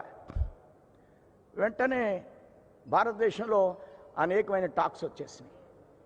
ఉన్న రిసోర్సెస్ ఈ భారతదేశంలో, ఉన్న మేధో సంపద భారతదేశంలో, ఆ తీసుకునేటువంటి ధైర్యమైనటువంటి నిర్ణయాలు, ఇది నాయకత్వానికి ఉన్నటువంటి కమిట్మెంట్. మోడీ గారు ఈ మధ్యకాలంలో మీరు గమనించినట్లయితే చైనా నుంచి పెద్దవారు వస్తే మెడ్రాస్ తీసుకెళ్ళి ఒక దేవాలయాన్ని చూపించారు. చాలామంది నాకు అప్పుడప్పుడు అంటారు, అమెరికా వాళ్ళు వచ్చిన తర్వాత రైల్వే లైన్ వేశారు, అదే సార్ ఇదే సార్, అభివృద్ధి చెందాం. మన దగ్గర నుంచి అన్నీ పట్టుకోకపోవడానికి అన్నీ వేశారు వాళ్ళు. కానీ హంపి కానీ 1000 స్తంభాల గుడి కానీ 1000 సంవత్సరాల కింద కడితే అవి ఎందుకు ఇప్పటి వరకు ప్రశాంతంగా మనల్ని చూస్తూ మనం వెళితే కళ్ళు తిరిగిపోయేలాగా మనకి అవి ఫోజిస్తున్నాయా, మనలో ఆత్మ నిర్భరతను పెంచుతున్నాయా, ఆత్మాభిమానాన్ని పెంచుతున్నాయా, స్వాభిమానాన్ని పెంచుతున్నాయా? ఈవేళ ఏముంది? ఆ వేళ కమిట్మెంట్ ఉంది భారతదేశంలో, ఈవేళ కరప్షన్ ఉంది. అలాంటి కమిట్మెంట్ ఉన్నటువంటి శిల్ప సంపదకి సంబంధించినటువంటి భారతదేశాన్ని, అలాంటి ఆలోచనని, అలాంటి వ్యక్తి నిర్మాణాన్ని చెయ్యాలనేది భారతీయ జనతా పార్టీ యొక్క సంకల్పం. ఇంత అద్భుతమైనటువంటి దేశమే భారతదేశం. ఇలాంటి కమిట్మెంట్తో ఇంజనీరింగ్ వ్యవస్థ లేనప్పుడు రాళ్లతో అంత అద్భుతమైనటువంటి శిల్ప సంపదని, బాడితెలు కానీ, ఉలులు కానీ, ఫర్నిచర్ కానీ ఎంత అద్భుతంగా ఉండేటువంటి పరిస్థితి. ఇలాంటి ఆలోచనని మనం నిర్మాణం చేయాలి. పెద్దలు మాట్లాడవలసినటువంటి పరిస్థితి ఉంది. సోషల్ జస్టిస్ అనేది మన ఎజెండా. ఈ రాష్ట్రంలో దేవాలయ భూములు కానీ, తిరుపతి భూములు అమ్మేయాలనుకున్నారు. వీళ్ళ కాన్సెప్ట్ లేదు పాపం. రాజశేఖర రెడ్డి గారు మత మార్పిడి తీసుకుంటే, జగన్మోహన్ రెడ్డి గారు మత మార్పిడి తీసుకుంటే, మనలో ఉన్న వాళ్ళు కొంతమంది మత మార్పిడి తీసుకుంటే, మన నిజమైనటువంటి హిందువులు కాబట్టి ఎవరైనా ఇంకో మతంలోకి వెళ్ళడానికి మనం ఎవరైనా కూడా ఇబ్బంది పడం. నిజమైనటువంటి సోషలిజం ఎక్కడుందంటే భారతదేశంలో, భారతీయతలో ఉంది. కానీ మారిన తర్వాత ఆలోచనలు మారి భారతీయులు ఇచ్చినటువంటి భూముల్ని అమ్మేసి వేలం వేయాలనేటువంటి ఆలోచన తీసుకున్నప్పుడు భారతీయ జనతా పార్టీ ఈ ప్రభుత్వాన్ని తీవ్రంగా హెచ్చరిక చేస్తుంది. ఇసుకలో అవినీతి జరిగితే హెచ్చరిక చేస్తుంది. దేవాలయ భూముల మీద ఎట్టి పరిస్థితుల్లో ఈ ప్రభుత్వం వచ్చినా వెంటనే ఎదుర్కొనేటువంటి ఆలోచనతో భారతీయ జనతా పార్టీ ఉంటుందని మీ అందరు కూడా నేను తెలియజేస్తున్నాను. అమరావతి విషయాన్ని కానీ మనం గమనించినట్లయితే, అమరావతిలో ఉన్నటువంటి రైతాంగం వేల ఎకరాల భూములు 64,000 ప్లాట్స్ రైతులకు ఇవ్వాలి. 9,000 ఎకరాలని అభివృద్ధి చేయాలి. 9,000 ఎకరాలని అభివృద్ధి చేయాలి. భారతీయ జనతా పార్టీ ఒకటే చెప్తుంది, ఈ 64,000 ప్లాట్స్ని వెంటనే అభివృద్ధి చేయాలి రాష్ట్ర ప్రభుత్వం.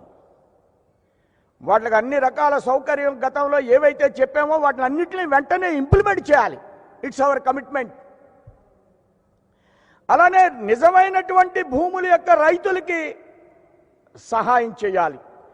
నిజమైనటువంటి భూములకు సంబంధించినటువంటి రైతుల్ని రక్షించవలసినటువంటి బాధ్యత ఈ ప్రభుత్వం మీద ఉంది. క్యాపిటల్లో అనేక రకాలైన అవకతవకలు జరిగిన అనేక మంది మీద కేసు పెట్టారు. వాటిని వెంటనే బయటకు తీయవలసినటువంటి పరిస్థితి కూడా ఈ ప్రభుత్వం మీద ఉంది. ఆ 9,000 ఎకరాలు, ఈ యొక్క 64,000 ఇళ్ల ప్లాట్స్ అభివృద్ధి చేయండి. లేకపోయినట్లయితే కమింగ్ ఎలక్షన్లో భారతీయ జనతా పార్టీ రాష్ట్రంలో అధికారంలోకి వస్తుంది. ఈ రాష్ట్రమే భారతీయ జనతా పార్టీ, జనసేన, బీజేపీ ప్రభుత్వమే అక్కడ అభివృద్ధి చేస్తుంది. ఇది మన కమిట్మెంటు. దీంట్లో కేంద్రానికి సంబంధం లేదు. ఈ విధంగా అన్ని అంశాల మీద మనకు కన్ఫ్యూజన్ లేదు. అన్ని అంశాల మీద మనకు కన్ఫ్యూజన్ లేదు. భారతీయ జనతా పార్టీని బీజేపీ అధ్యక్షులు ఒక్కళ్ళే నడపరు. భారతీయ జనతా పార్టీని భారతీయ జనతా పార్టీ నడుపుద్దని చెప్పాను నేను. దీని వెనకాల చాలా అర్థం ఉంది. అర్థం చేసుకోవడానికి సులువుగా మీకు కూడా అర్థం అవడం కోసం నేను ఈ విషయాన్ని చెప్తున్నాను. గత అధ్యక్షులు కన్నా గారు రాష్ట్రంలో నిరంతరం తిరిగారు. వారు నిర్విరామంగా తిరిగారు. అందరూ నన్ను అడుగుతున్నారు, నిర్విరామంగా తిరిగారు, ఎక్కడా ఖాళీ లేదు వారికి. అందరూ అడుగుతారు, మీ కన్నగారి టైంలో ఏదో అయ్యిందంట అని. ఏదో అవ్వలేదు కన్నగారి టైంలో.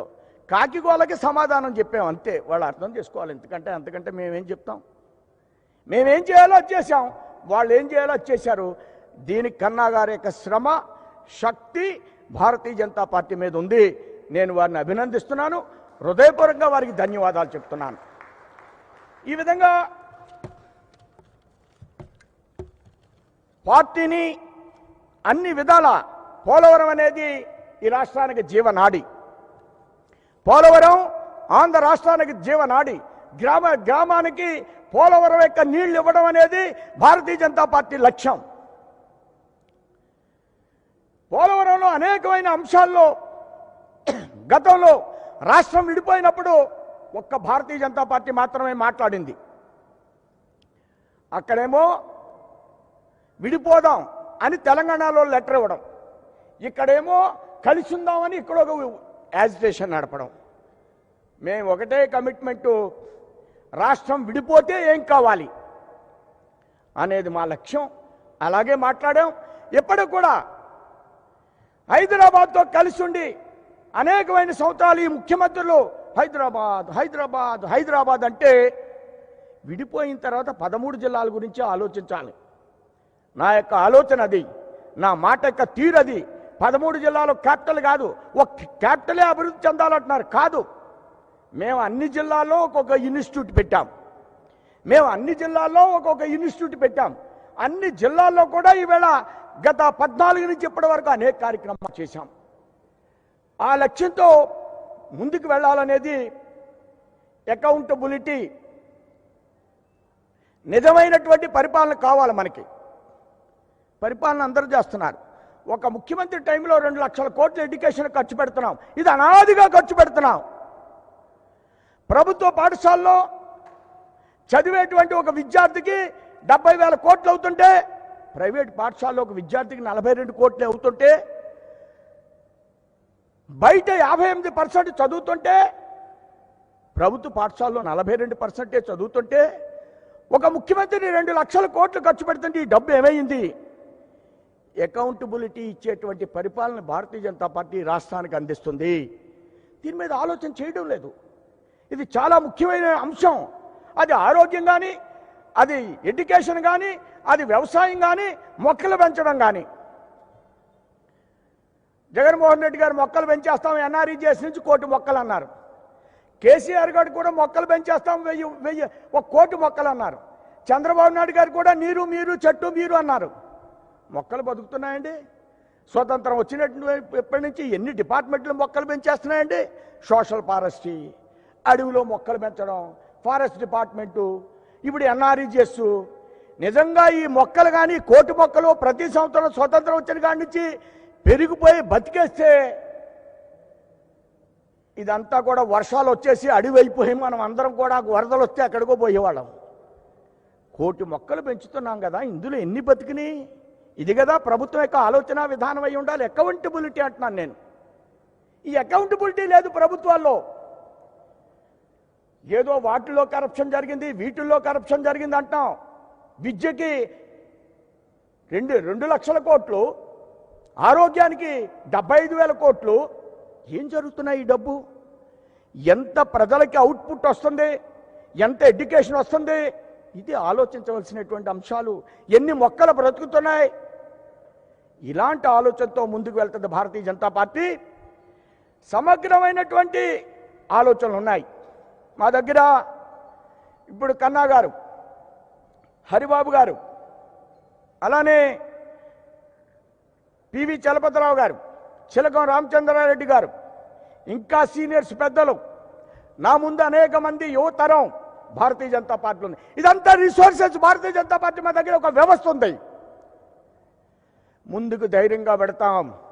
ఎవరేమనుకున్నా, ఏ విధమైనటువంటి అడ్డంకులు నిర్మాణం చేసినా ఈ రథ చక్రం, భారతీయ జనతా పార్టీ యొక్క రథ చక్రం ఆంధ్రప్రదేశ్లో జనసేన భారతీయ జనతా పార్టీ రథ చక్రానికి ముందుకు వెళతాం. ఇందులో ఏ విధమైనటువంటి ఇబ్బంది లేదనేటువంటి విషయాన్ని నేను చెప్తున్నా. వనరులు, మానవ వనరులు ఏంటండి? ముగ్గురాళ్ళు గనుల దగ్గర నుంచి, గ్రానైట్ కంపెనీల దగ్గర నుంచి, రెడ్ గ్రావెల్ దగ్గర నుంచి రాజకీయ నాయకులు పరుగులండి. ఈ ప్రభుత్వం వస్తే వీళ్ళ పరుగులు, ఆ ప్రభుత్వం వస్తే వాళ్ళ పరుగులు. ఆ వేళ ఎవరో రాజశేఖర రెడ్డి గారి నాన్న దగ్గర నుంచి గనులు అళక, అప్పులు మనక, ప్రభుత్వ వనరులు పోయినసారి ఎండి ఎవరు, పోయినసారి వారేం చేశారు, ఇప్పుడు వీరేం చేస్తారు? ఈ వనరులన్నీ కూడా ఈ యొక్క మానవ వనరులకి తరలిస్తాం. ఇలాంటి ఆలోచనతో మేము ముందుకు పెడతాం. ఈ కోవిడ్ సమయంలో అనేక మంది మరణిస్తున్నారు. మాణిక్యాలరావు గారు మనకు సజీవమైనటువంటి కార్యకర్త మన దగ్గర నుంచి విడిచి వెళ్ళిపోయారు. అనేక మంది మన కార్యకర్తలకే కాదు, దేశంలో రాష్ట్రంలో ఇలాంటివి జరుగుతున్నాయి. రాష్ట్ర ప్రభుత్వం ఈ విషయాన్ని కోవిడ్ ఎమర్జెన్సీ ఒక 15 రోజులు దీని మీద దృష్టి పెట్టాలి. ప్రభుత్వానికి అనేక రకాలైనటువంటి ఆలోచనతో ముందుకు పెడుతుంది. ప్రభుత్వం అనేక రకాలతో ముందుకు పెడుతుంది. వాళ్ళకి రకరకాల రోజు బ్యాగులు కట్టేసి బియ్యం ఇచ్చారు. పెన్షన్ ఇలా అందిద్దాం. వీటిని అన్నింటినీ చేద్దాం.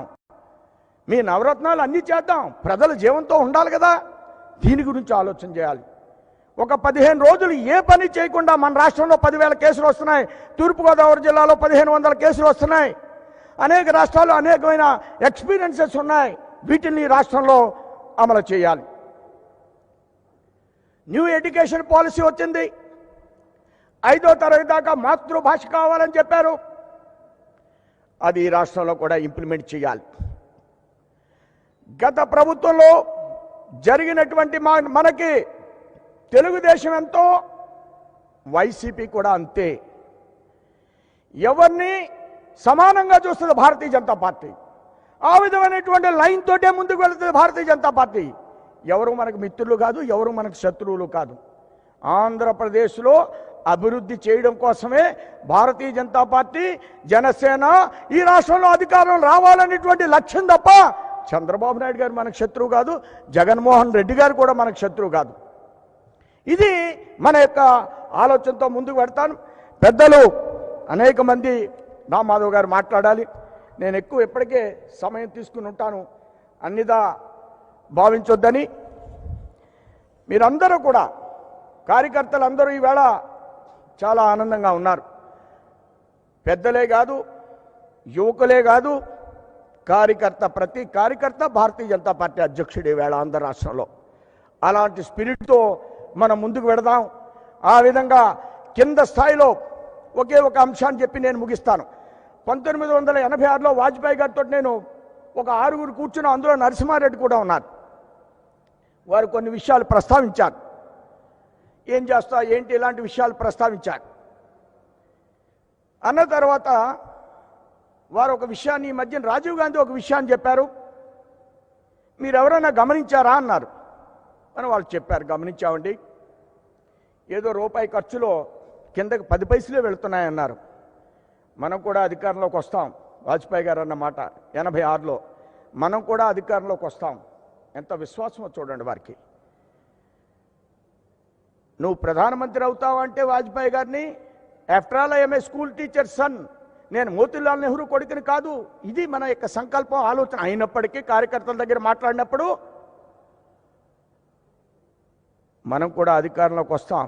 ఈ 10 పైసలు కాదు, ఈ యొక్క పూర్తి ధనాన్ని ప్రజల దగ్గరికి చేర్చాలి అనే చెప్పే విషయం నా మనోపలకం మీద ఉంది. కాబట్టి 2 లక్షల కోట్లు ఎడ్యుకేషన్కి ఇస్తున్నాం, ఐసిడిఎస్కి ఇన్ని 100 కోట్లు ఇస్తున్నాం, అడవులకి ఇన్ని 100 కోట్లు ఇస్తున్నాం. ఏమవుతున్నాయి ఇవి? ఇది మన తపనగా ప్రతి కార్యకర్తలో మారవలసినటువంటి సమయం ఆసన్నమైంది. ఆ విధంగా ప్రజానీకానికి సబ్కా సాత్ సబ్కా వికాస్ అని ఈ యొక్క విజయవాడలో దీన్ దయాళ్ ఉపాధ్యాయ 1965లో మన యొక్క ఆర్థిక విధానాన్ని ప్రకటించారు. Political centre, political nerve centre Vijayawada. అలాంటి సెంటర్లో ప్రపంచ దేశాలకి 3వ ప్రత్యామ్నాయమైనటువంటి ఆర్థిక విధానాన్ని అందించినటువంటి వ్యవస్థ భారతీయ జనసంఘ్, భారతీయ జనతా పార్టీ. వ్యక్తి యొక్క ఆధారం కాకుండా, మనిషిని ఆర్థిక జీవిగా కాకుండా మనిషిలో కర్తృత్వాన్ని పెంచి సమాజానికి ఉపయోగపడేటువంటి ఆర్థిక విధానాన్ని ప్రవచించినటువంటి పార్టీ భారతీయ జనసంఘ్. అలాంటి స్థలంలో ఈవేళ నాకు ఈ బాధ్యతని పార్టీ అప్పగించినందుకు హృదయపూర్వకంగా ధన్యవాదాలు తెలియజేస్తూ నేను సెలవు తీసుకున్నాను. జై హింద్, జై భారత్.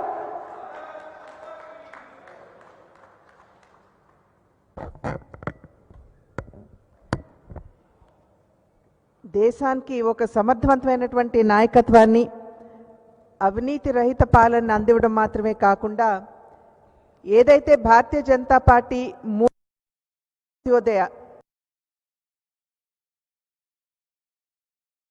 అందిస్తూ దేశ సర్వతోముఖాభివృద్ధిని సాధించాలి అనేటువంటి ఆలోచన ద్వారా పూర్తి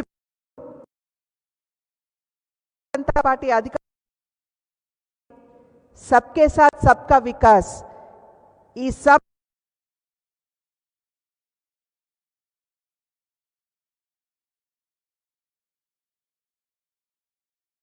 ఒక సమర్థవంతమైనటువంటి పాలనని అందిస్తూ ప్రపంచ దేశాలన్నీ కూడా గౌరవప్రదమైనటువంటి తోటి భారతదేశం వైపు, భారతదేశ నాయకత్వం వైపు చూసే విధంగా దేశానికి పాలన అందించినటువంటి భారతీయ జనతా పార్టీ నాయకత్వం గురించి, అదేవిధంగా భారతీయ జనతా పార్టీ సిద్ధాంతం, ఆలోచన, ధోరణి, విధానం సబ్కే సాత్ సబ్కా వికాస్ అన్నది కేవలం నినాదం మాత్రమే కాదు, భారతీయ జనతా పార్టీ నమ్మకం, విశ్వాసం అనేటువంటి విషయాన్ని తెలియజేస్తూ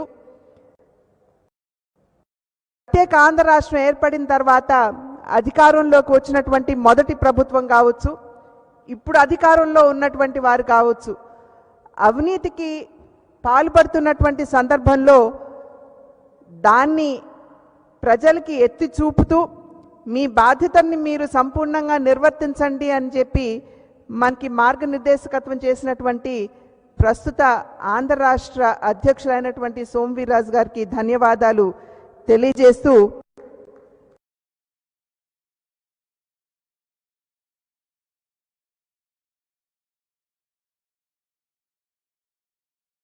వారు అక్కడ జాతీయ స్థాయిలో ఉన్నత బాధ్యతలు నిర్వర్తిస్తున్నటువంటి సందర్భంలో తెలుగు ప్రజలకి, ఆంధ్ర రాష్ట్రానికి, అక్కడున్నటువంటి కేంద్ర నాయకత్వానికి మధ్య వారధిగా నిలబడి వారి బాధ్యతల్ని వారు బాధ్యతాయుతంగా నిర్వర్తిస్తున్నటువంటి సందర్భంలో వారిని కార్యక్రమానికి ఆహ్వానిస్తూ వారి సందేశాన్ని అందివ్వాల్సిందిగా అభ్యర్థిస్తున్నాను.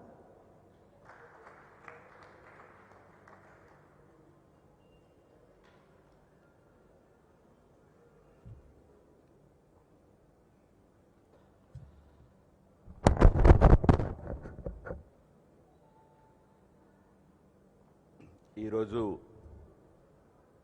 ఆంధ్రప్రదేశ్ రాష్ట్ర భారతీయ జనతా పార్టీ అధ్యక్షులుగా పదవీ బాధ్యతలు స్వీకరించిన పార్టీ సీనియర్ నాయకులు శ్రీ సోము వీర్రాజు గారు, ఇప్పటివరకు పార్టీ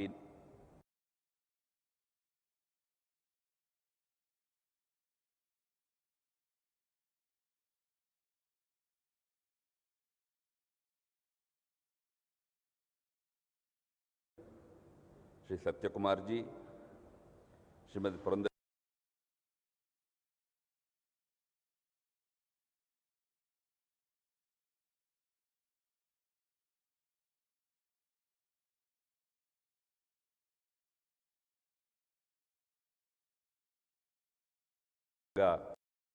హృదయపూర్వకంగా శుభాకాంక్షలు.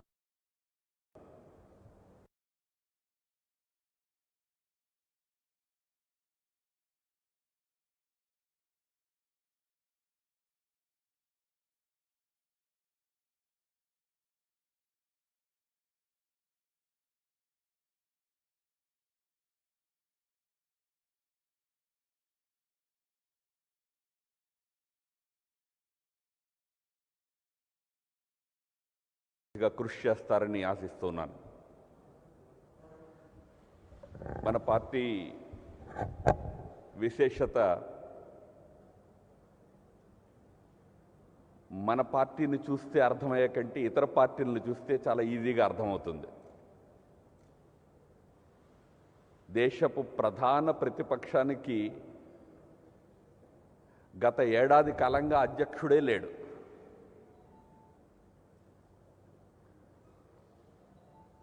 హిందీలో చెప్తారు భగవాన్కే భరోసే అని. దేవుడి దయ వల్ల నెట్టుకొస్తున్నారు ఆ పార్టీని.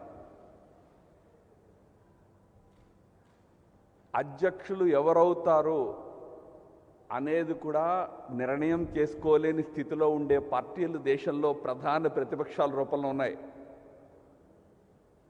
మన దగ్గర చాలా సహజమైన రీతిలో, సహజమైన పద్ధతిలో మండల స్థాయి నుంచి మొదలుపెట్టి జాతీయ స్థాయి వరకు చాలా సహజంగా అధ్యక్షులు నియుక్తమవుతూ ఉంటారు, మారుతూ ఉంటారు, కొత్త వారు వస్తూ ఉంటారు. ఇటువంటి ఒక విలక్షణమైనటువంటి రాజకీయ సంస్కృతి కలిగినటువంటి పార్టీ మనది. ఇక్కడ ఒకసారి ఒక బాధ్యతని తీసుకున్న తర్వాత, మన పార్టీలో మనం దీన్ని బాధ్యత అంటాం, పదవి అని అన్నాం. అది పదవే, నిజానికి ప్రజల దృష్టిలో పదవే.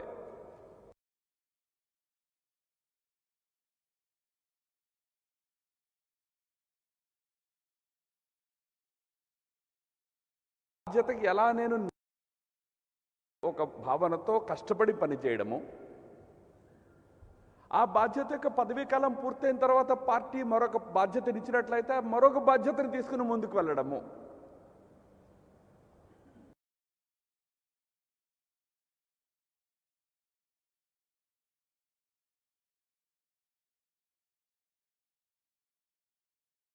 సంవత్సరంలో ప్రారంభమైన తర్వాత ఇప్పటి వరకు 2 టర్మ్స్ అధ్యక్షుడిగా చేసిన వ్యక్తి ఒకే ఒక్క వ్యక్తి, అమిత్ షా అనే వ్యక్తి. మీరు అమిత్ షా గారికి చప్పట్లు కొడుతున్నారేమో నాకు తెలియదు, కానీ నేను భారతీయ జనతా పార్టీ పద్ధతి చెప్తూ ఉన్నా. 3 సంవత్సరాలు 2 సంవత్సరాలు ఆ పదవి యొక్క కార్యకాలం పూర్తయిన తర్వాత పార్టీ మరొక పదవి అప్పగిస్తుంది, వేరొక వారికి ఆ పార్టీ అధ్యక్ష బాధ్యతలు అప్పగిస్తుంది. మురళీ మనోహర్ జోషి గారు 91లో అధ్యక్షులు అయ్యారు, 93 వరకు ఉన్నారు. 3 సంవత్సరాలు వారి అధ్యక్ష కాలం పూర్తయింది. తర్వాత వేరే వారు అధ్యక్షులు, అద్వానీ గారు మళ్ళీ అధ్యక్షులు అయ్యారు. కుషాభావ్ ఠాక్రే గారు వచ్చారు 98లో, 2000 సంవత్సరం వరకు ఉన్నారు. బంగారు లక్ష్మణ్ గారు వచ్చారు. వారి తర్వాత జన కృష్ణమూర్తి గారు వచ్చారు. మనందరి ప్రియతమ నాయకులు వెంకయ్యనాయుడు గారు కూడా 2 ఏళ్లే ఉన్నారు రాష్ట్రీయ అధ్యక్షులుగా, జాతీయ అధ్యక్షులుగా. మన పార్టీలో మనకి అప్పగించిన బాధ్యతని చక్కగా సక్రమంగా నిర్వర్తిస్తూ పార్టీలో మనము ఎదుగుతూ వెళ్తాము. పార్టీలో కొత్త వారికి ఎప్పటికప్పుడు స్థానం ఇస్తూ వెళ్తాము. కాబట్టి ఈ రోజున కన్నా గారి స్థానంలో సోము వీర్రాజు గారు రావడము, కన్నా గారిని తీసేశారు, సోము గారిని పదవిలో పెట్టారు. ఆ విధంగా ఆలోచించవలసిన అవసరం ఏమీ లేదు. పార్టీ నాయకత్వ అభివృద్ధి ప్రక్రియలో కొత్త వారు బాధ్యతలు తీసుకుంటూ ఉంటారు. కన్నా గారు రాబోయే రోజుల్లో మరొక బాధ్యతను తీసుకుని మరింత పార్టీ అభివృద్ధి కోసం మరింత విస్తృతంగా వారు పనిచేసేటువంటి అవకాశం వారికి కూడా లభిస్తుంది. ఇందాక వీర్రాజు గారు చెప్పినట్లుగా మన పార్టీలో సమిష్టి నాయకత్వపు ప్రిన్సిపల్ మీద మనం పనిచేస్తాం. Collective leadership principle. అధ్యక్షుడు ఫస్ట్ అమాంగ్ ద ఈక్వల్స్. అనేక మంది నాయకులు కలిసి ఈ పార్టీని మనం ముందుకు తీసుకువెళ్తాము. దాంట్లో మొదటి స్థానంలో అధ్యక్షుల వారు ఉంటారు. ఆ విధంగా రాబోయే కాలంలో ఆంధ్రప్రదేశ్లో సోము వీర్రాజు గారి నేతృత్వంలో ఒక సమిష్టి నాయకత్వ ప్రిన్సిపల్ మీద మనందరము కలిసి ఆంధ్రప్రదేశ్ భారత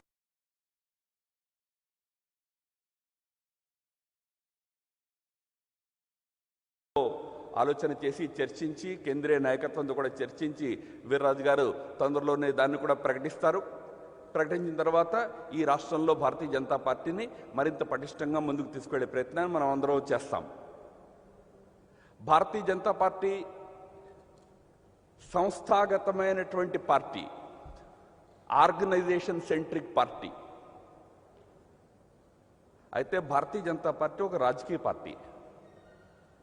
రాజకీయ పార్టీలు తమ రాజకీయ కార్యకలాపాలకి కొన్ని పార్టీలు కుటుంబాల మీద ఆధారపడతాయి, కొన్ని పార్టీలు ఐడియాలజీని పట్టుకెళ్తాయి.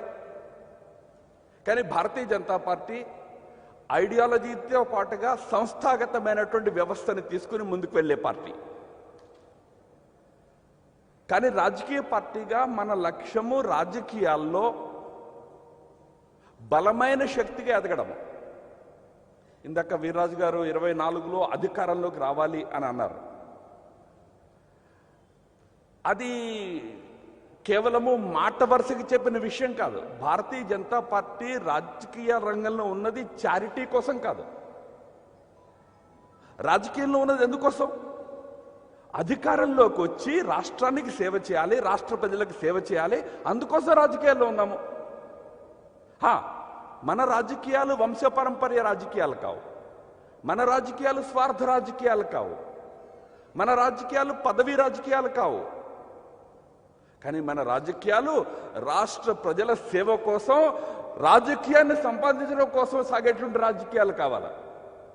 కనుక ఒకవైపు సంస్థాగతంగా పార్టీని పటిష్టం చేసుకుంటూ కూడా మరొక వైపు ఒక బలమైన రాజకీయ శక్తిగా ఈ రాష్ట్రంలో ఎలా ఎదుగుతాము అనేది ఆలోచించాలా. లేకపోతే 2024 ఒక స్లోగన్గా ఉంటుంది, 24లో మళ్ళీ మీరు చెప్తారు 29లో పవర్లోకి వస్తామని. కిల్లర్ ఇన్స్టింక్ట్తో పనిచేయాలి 24లో అధికారంలోకి రావాలంటే.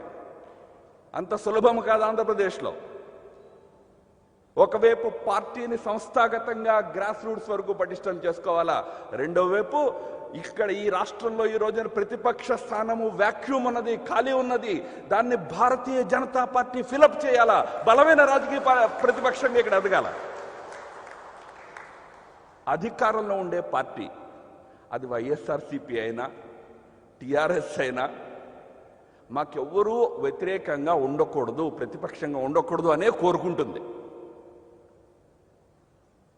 మనం ఒక స్టేట్మెంట్ ఇవ్వగానే పాపం అటువైపు నుంచి చాలా బాధపడిపోతుంటారు.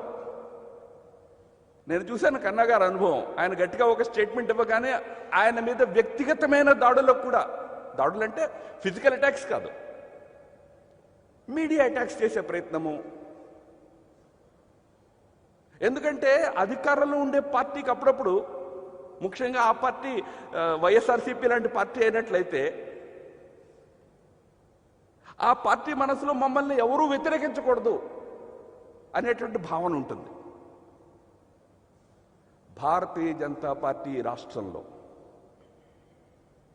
కన్స్ట్రక్టివ్ అపోజిషన్, క్రిటికల్ ఫ్రెండ్గా పనిచేయాలి. బహుశా పురంధరేశ్వరి గారు మంచి తెలుగులో దీన్ని మీకు చెప్పగలుగుతారు. కన్స్ట్రక్టివ్, నిర్మాణాత్మకమైన ప్రతిపక్షంగా మనం ఉండాలి ఇక్కడ. క్రిటికల్ ఫ్రెండ్గా ఉండాలి. ఏదైనా మంచి పని ఎప్పుడైనా 5 ఏళ్లలో మీకు దృష్టికి వస్తే దానిని కూడా మరింత బాగా ఎలా చేయగలుగుతారు అనే చెప్పే స్థితిలో భారతీయ జనతా పార్టీ ఉండాలి. కన్స్ట్రక్టివ్, ఒక నిర్మాణాత్మక ప్రతిపక్ష స్థానంలో మనం ఉండాలి. ఆ విధంగా ఉండి ఈ రాష్ట్రంలో రాబోయే 4 సంవత్సరాల్లో ఒక బలమైన శక్తిగా భారతీయ జనతా పార్టీ ఎదగాలి. ఇందాక సోమ వీర్రాజు గారు మొత్తం 3 ఏళ్ల ఎజెండాని మీ ముందు పెట్టారు. అయితే అందులో ఆయన సగం సమయము మోదీ గారి ప్రభుత్వపు విజయాల్ని మీ ముందు ఉటంకించారు. చాలా అవసరం. మోదీ ప్రభుత్వము గత 6 సంవత్సరాల్లో ఈ దేశ ప్రజల కోసం చేసినటువంటి ఏవైతే గొప్ప గొప్ప కార్యక్రమాలు ఉన్నాయో వాటిని సదా సర్వదా ప్రజలకు గుర్తు చేయడం చాలా అవసరం. వారు చెప్పిన మాట వాస్తవము.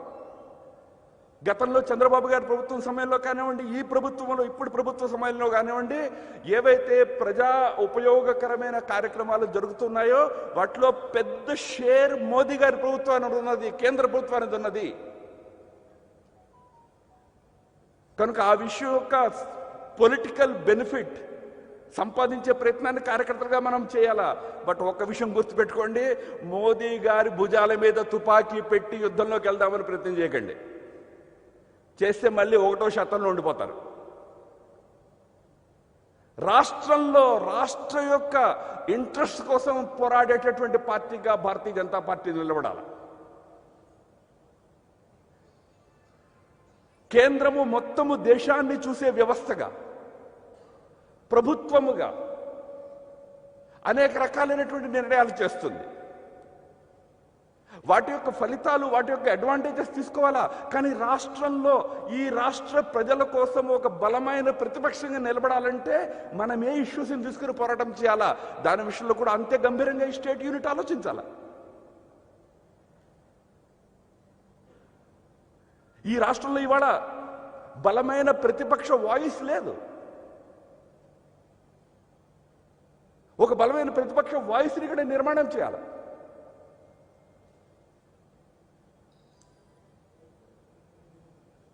3 రాజధానులు నిర్మాణం చేస్తామని రాష్ట్ర ప్రభుత్వం నిర్ణయం తీసుకున్నది. గవర్నర్ గారు ఆమోదముద్ర లభించింది. ఆంధ్రప్రదేశ్ హైకోర్టులో సెంట్రల్ గవర్నమెంట్ ఒక ఎఫిడవిట్ ఇచ్చింది.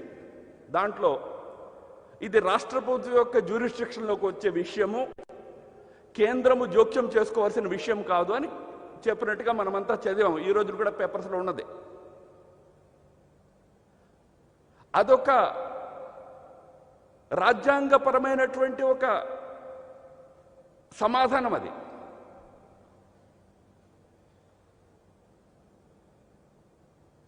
2014లో స్టేట్ ఏర్పడిన తర్వాత 5 ఏళ్ళలో 10 ఏళ్ళలో హైదరాబాద్ నుంచే మీ రాష్ట్రాన్ని పరిపాలిస్తూ ఇక్కడ ముందు క్యాపిటల్ని కట్టుకోండి అని సలహా ఇవ్వడం జరిగింది. కానీ కొన్ని కారణాంతరాలు, ఆ కారణాలు నేను చర్చించక్కర్లే మీ ముందు. ఏ కారణాల వల్ల హైదరాబాద్ వదిలిపెట్టి మరి పరిగెత్తుకుని విజయవాడకు వచ్చారో మీ అందరికీ తెలుసు. ఇక్కడికి వచ్చి అద్దె ఇళ్లల్లో ఉండి ప్రభుత్వ కార్యకలాపాలు నడిచాయి. కేంద్రం జోక్యం చేసుకున్నదా? బస్సుల లోపల ముఖ్యమంత్రి సచివాలయాలు నడిచాయి. కేంద్రం ఇంటర్ఫీర్ అయిందా?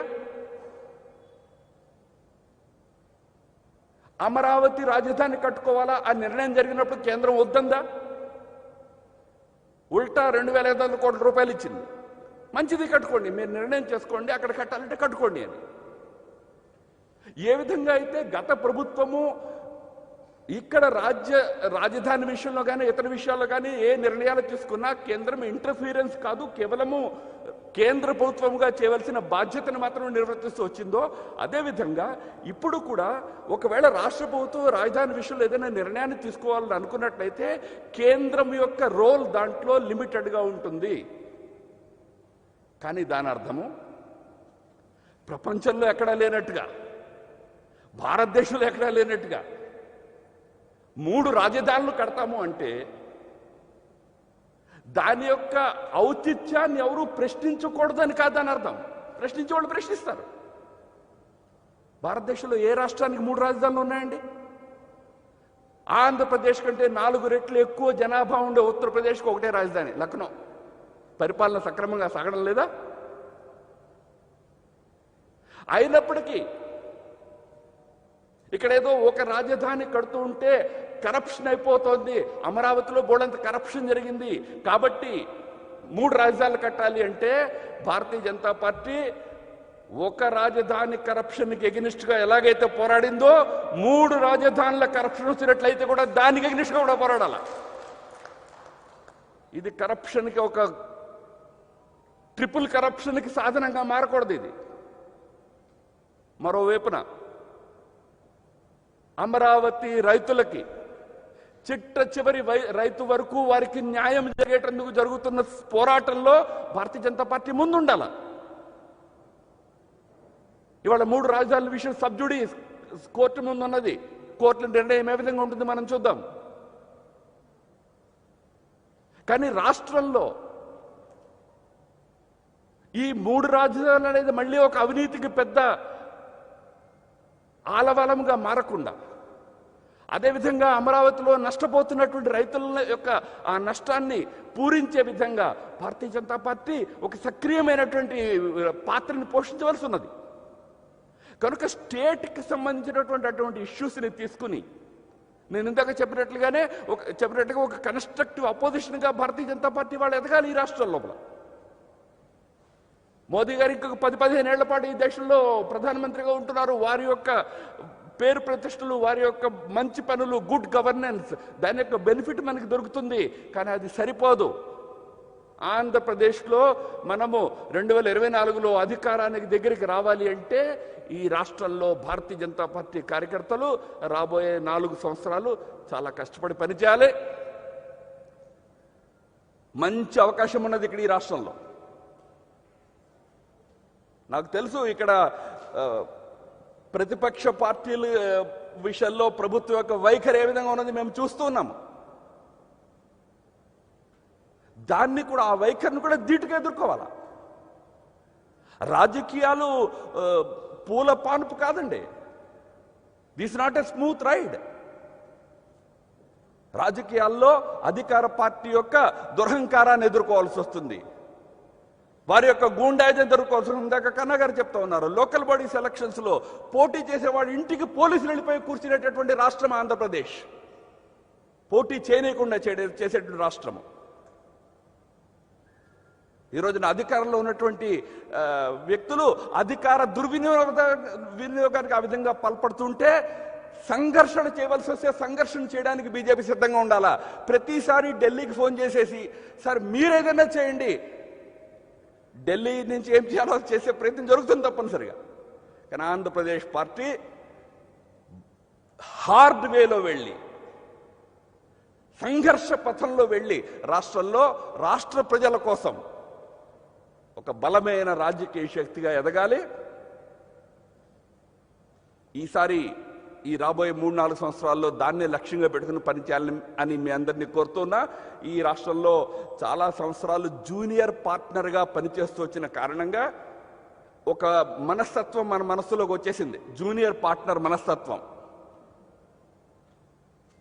ఇవాళ ఒక డామినెంట్ పార్టీగా ఎదగాల. మనం కూడా మిత్రదళ పక్షాలుగా ఉన్నాయి. ఇవాళ డామినెంట్ పార్టీగా ఎదగాల అంటే ముందు ఈ మైండ్ సెట్ మార్చుకోవాలా. వీధుల్లో నిలబడి ప్రజాస్వామ్యబద్ధంగా వీధుల్లో నిలబడి పోరాటము చేసేటటువంటి స్థితిలో భారతీయ జనతా పార్టీ ఎదగాల. అప్పుడే ఆంధ్రప్రదేశ్లో మనం ముందుకెళ్తాము.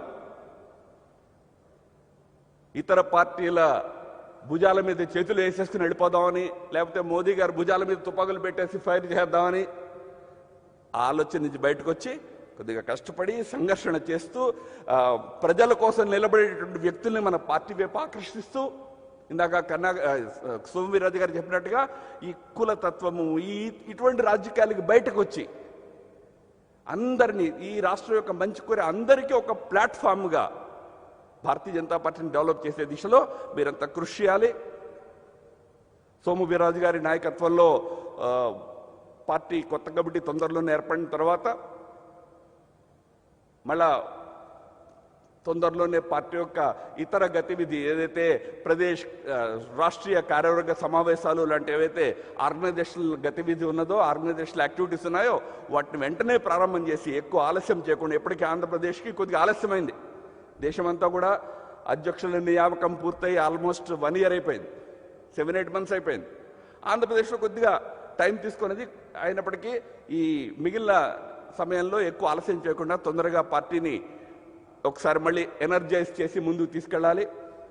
కన్నా గారి నాయకత్వంలో పార్టీలో చాలా పెద్ద సంఖ్యలో కార్యకర్తలు వచ్చి చేరారు. అంటే అసెంబ్లీ ఎలక్షన్స్ వచ్చినప్పుడు అనిపించేది 175 మంది అసలు పోటీ చేయగలిగినటువంటి వ్యక్తులు మనకు ఆంధ్రలో దొరుకుతారా అని. కానీ ఆయన కాలికి బలపం కట్టుకుని ఒక 10 నెలల పాటు తిరిగారు. ఆయన రాష్ట్రం అంతా తిరిగి పట్టుకొచ్చారు అన్ని దగ్గర నుంచి మంచి మంచి నాయకుల్ని. ఇవాళ భారతీయ జనతా పార్టీకి నాయకుల యొక్క కొరత లేదు ఆంధ్రప్రదేశ్లో. ఒకప్పుడు ఉండేది, ఒకప్పుడు క్యాండిడేట్స్ దొరకాలంటేనే కష్టంగా ఉండేది. కానీ ఈ రోజున ఆయన కృషి ఫలితం కానివ్వండి, మొత్తం మీద మారుతున్న వాతావరణం ఫలితం కానివ్వండి, మనకి మంచి వ్యక్తులు అన్ని జిల్లాల్లో వచ్చారు. నేను బయటపడి నాకు ఎక్కువ తెలియదు, కానీ మీకు నాకంటే బాగా తెలుసు. అన్ని జిల్లాల్లో ఇవాళ ఎమ్మెల్యేలుగా పనిచేసిన వారు, మంత్రులుగా పనిచేసిన వారు భారతీయ జనతా పార్టీలో ఉన్నారు. ప్రజాదరణ కలిగిన నాయకులు ఉన్నారు. ఇవాళ బస్ ఒక ఏకసూత్రతని నిర్మాణం చేసుకుని ముందుకు వెళ్ళినట్లయితే 2024లో మనము అధికారానికి చెరువులోకి చేరుకుంటాము అనే పూర్తి విశ్వాసం నాకున్నది. అదే శుభాకాంక్షల్ని మీ అందరికీ అందజేస్తూ సెలవు తీసుకుంటాను. నమస్కారం.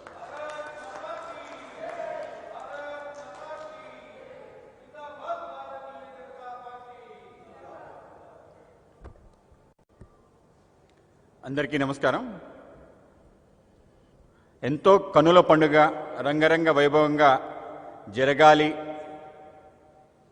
కానీ కరోనా కన్నుల కారణంగా ఎంత మేరకు జరగాలో అంత మేరకు జరిగి ఇంత మేరకు జరగడానికి సహకరించిన రాష్ట్ర వ్యాప్త కార్యకర్తలందరికీ కూడా ముందుగా ధన్యవాదాలు తెలియజేస్తూ, పదక అంతిమ లక్ష్య నహీ హై సింహాసన్ చढ़ता జానా అనేక ఆలోచనతో పెరిగిన మన సోమవీర్రాజు గారు ఇవాళ రాష్ట్ర పగ్గాలు స్వీకరించడం, ఆ యొక్క కార్యక్రమంలో ఆయన ముందుగా అభినందనలు, శుభాకాంక్షలు, ధన్యవాదాలు తెలియజేస్తూ, అలాగే ఆయనకి పదవీ బాధ్యతలు ఇచ్చిన మనకి ఇంతవరకు రాష్ట్రానికి ముందుకు తీసుకెళ్లిన మన మాజీ రాష్ట్ర అధ్యక్షులు రాజకీయ దురంధరుడు కన్నా లక్ష్మణ్ గారికి ధన్యవాదాలు తెలియజేస్తున్నాం. అలాగే ఈ కార్యక్రమానికి మరింత వెన్న తెచ్చిన జాతీయ అంతర్జాతీయ వేదికల్లో మన వాణిని అంతే ధీటుగా వినిపిస్తున్న మన జాతీయ ప్రధాన కార్యదర్శి శ్రీ రామ్ మాధవ్ గారికి ధన్యవాదాలు తెలియజేస్తున్నాను. అలాగే సంఘ ప్రచారకులు అఖిల భారత సహ సంఘటనా కార్యదర్శి శ్రీ సతీష్ జీకి ధన్యవాదాలు తెలియజేస్తున్నాను. అలాగే మన రాష్ట్ర వ్యవహారాల ఇన్ఛార్జ్ శ్రీ సునీల్ దేవధర్ గారికి ధన్యవాదాలు తెలియజేస్తున్నాను. అలాగే జాతీయ కార్యదర్శి వై సత్యకుమార్ గారికి, అలాగే ఈ కార్యక్రమాన్ని ఎంతో హుందాగా అందంగా నిర్వహించిన మన జాతీయ నాయకురాలు శ్రీమతి పురంధరేశ్వర గారికి ధన్యవాదాలు తెలియజేస్తున్నాను. అలాగే కార్యక్రమంలో వేదికపై పంచుకున్న పెద్దలు శ్రీ ఆదినారాయణ రెడ్డి గారికి, అలాగే రావెల కిషోర్ బాబు గారికి, మాజీ మంత్రివర్యులు, వాళ్ళకి ధన్యవాదాలు. అలాగే సహచర ఎమ్మెల్సీ శ్రీ వాకాటి నారాయణ రెడ్డి గారికి ధన్యవాదాలు తెలియజేస్తున్నాను. అలాగే ఇక్కడ ఉపస్థితులైన రాష్ట్ర నాయకత్వ గణానికి కూడా ధన్యవాదాలు తెలియజేస్తూ, దూరంగా కూర్చోబెట్టిన దగ్గరగా భారతీయ జనతా పార్టీని ప్రజలకు దగ్గరగా తీసుకెళ్తున్న ఈ కోవిడ్ నేపథ్యంలో అత్యంత సాహసోపేతంగా వార్తల్ని తీసుకెళ్తున్న మా మిత్రులు పత్రికా విలేకరులందరికీ కూడా ధన్యవాదాలు తెలియజేస్తున్నాను. వెన్యూ అనే ఈ వెన్యూని ఈ కార్యక్రమానికి నిర్వహించడానికి ఇచ్చిన వెన్యూ యాజమాన్యానికి ధన్యవాదాలు తెలియజేస్తూ, మనందరం కూడా కలిసి సామూహికంగా జనగణమనతో మన కార్యక్రమాన్ని ముగిద్దాం. సోము వీర్రాజు గారు ఇక్కడే ఉంటారు. మనందరం కూడా ఆయన్ని అభినందించే అవకాశం ఉంటుంది. ఆ విధంగా మనందరం ఒకరి తర్వాత ఒకళ్ళు ఆయన్ని అభినందిద్దాం. అందరం కలిసి సామూహికంగా వందే జనగణమన ఆలపిద్దాం. जनगणमन अधिनायक जय हे भारत भाग्य विधाता पंजाब सिंध गुजरात मराठा द्राविड उत्कल बंगा विंध्य हिमाचल यमुना गंगा उच्चल जलधि तरंगा तव शुभ नामे जागे तव शुभ आशीष मागे गाहे तव जय गाथा जन गण मंगलदायक जय हे भारत भाग्य विधाता जय हे जय हे जय हे जय जय जय जय हे भारत माता की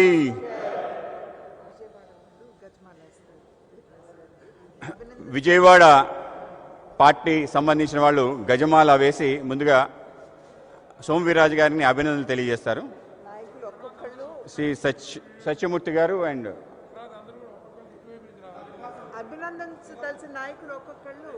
అభినందించాల్సిన వాళ్ళందరూ కూడా కుడివైపు నుంచి పైకి రావాలి, వేదిక పైకి.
నమస్తే నమస్తే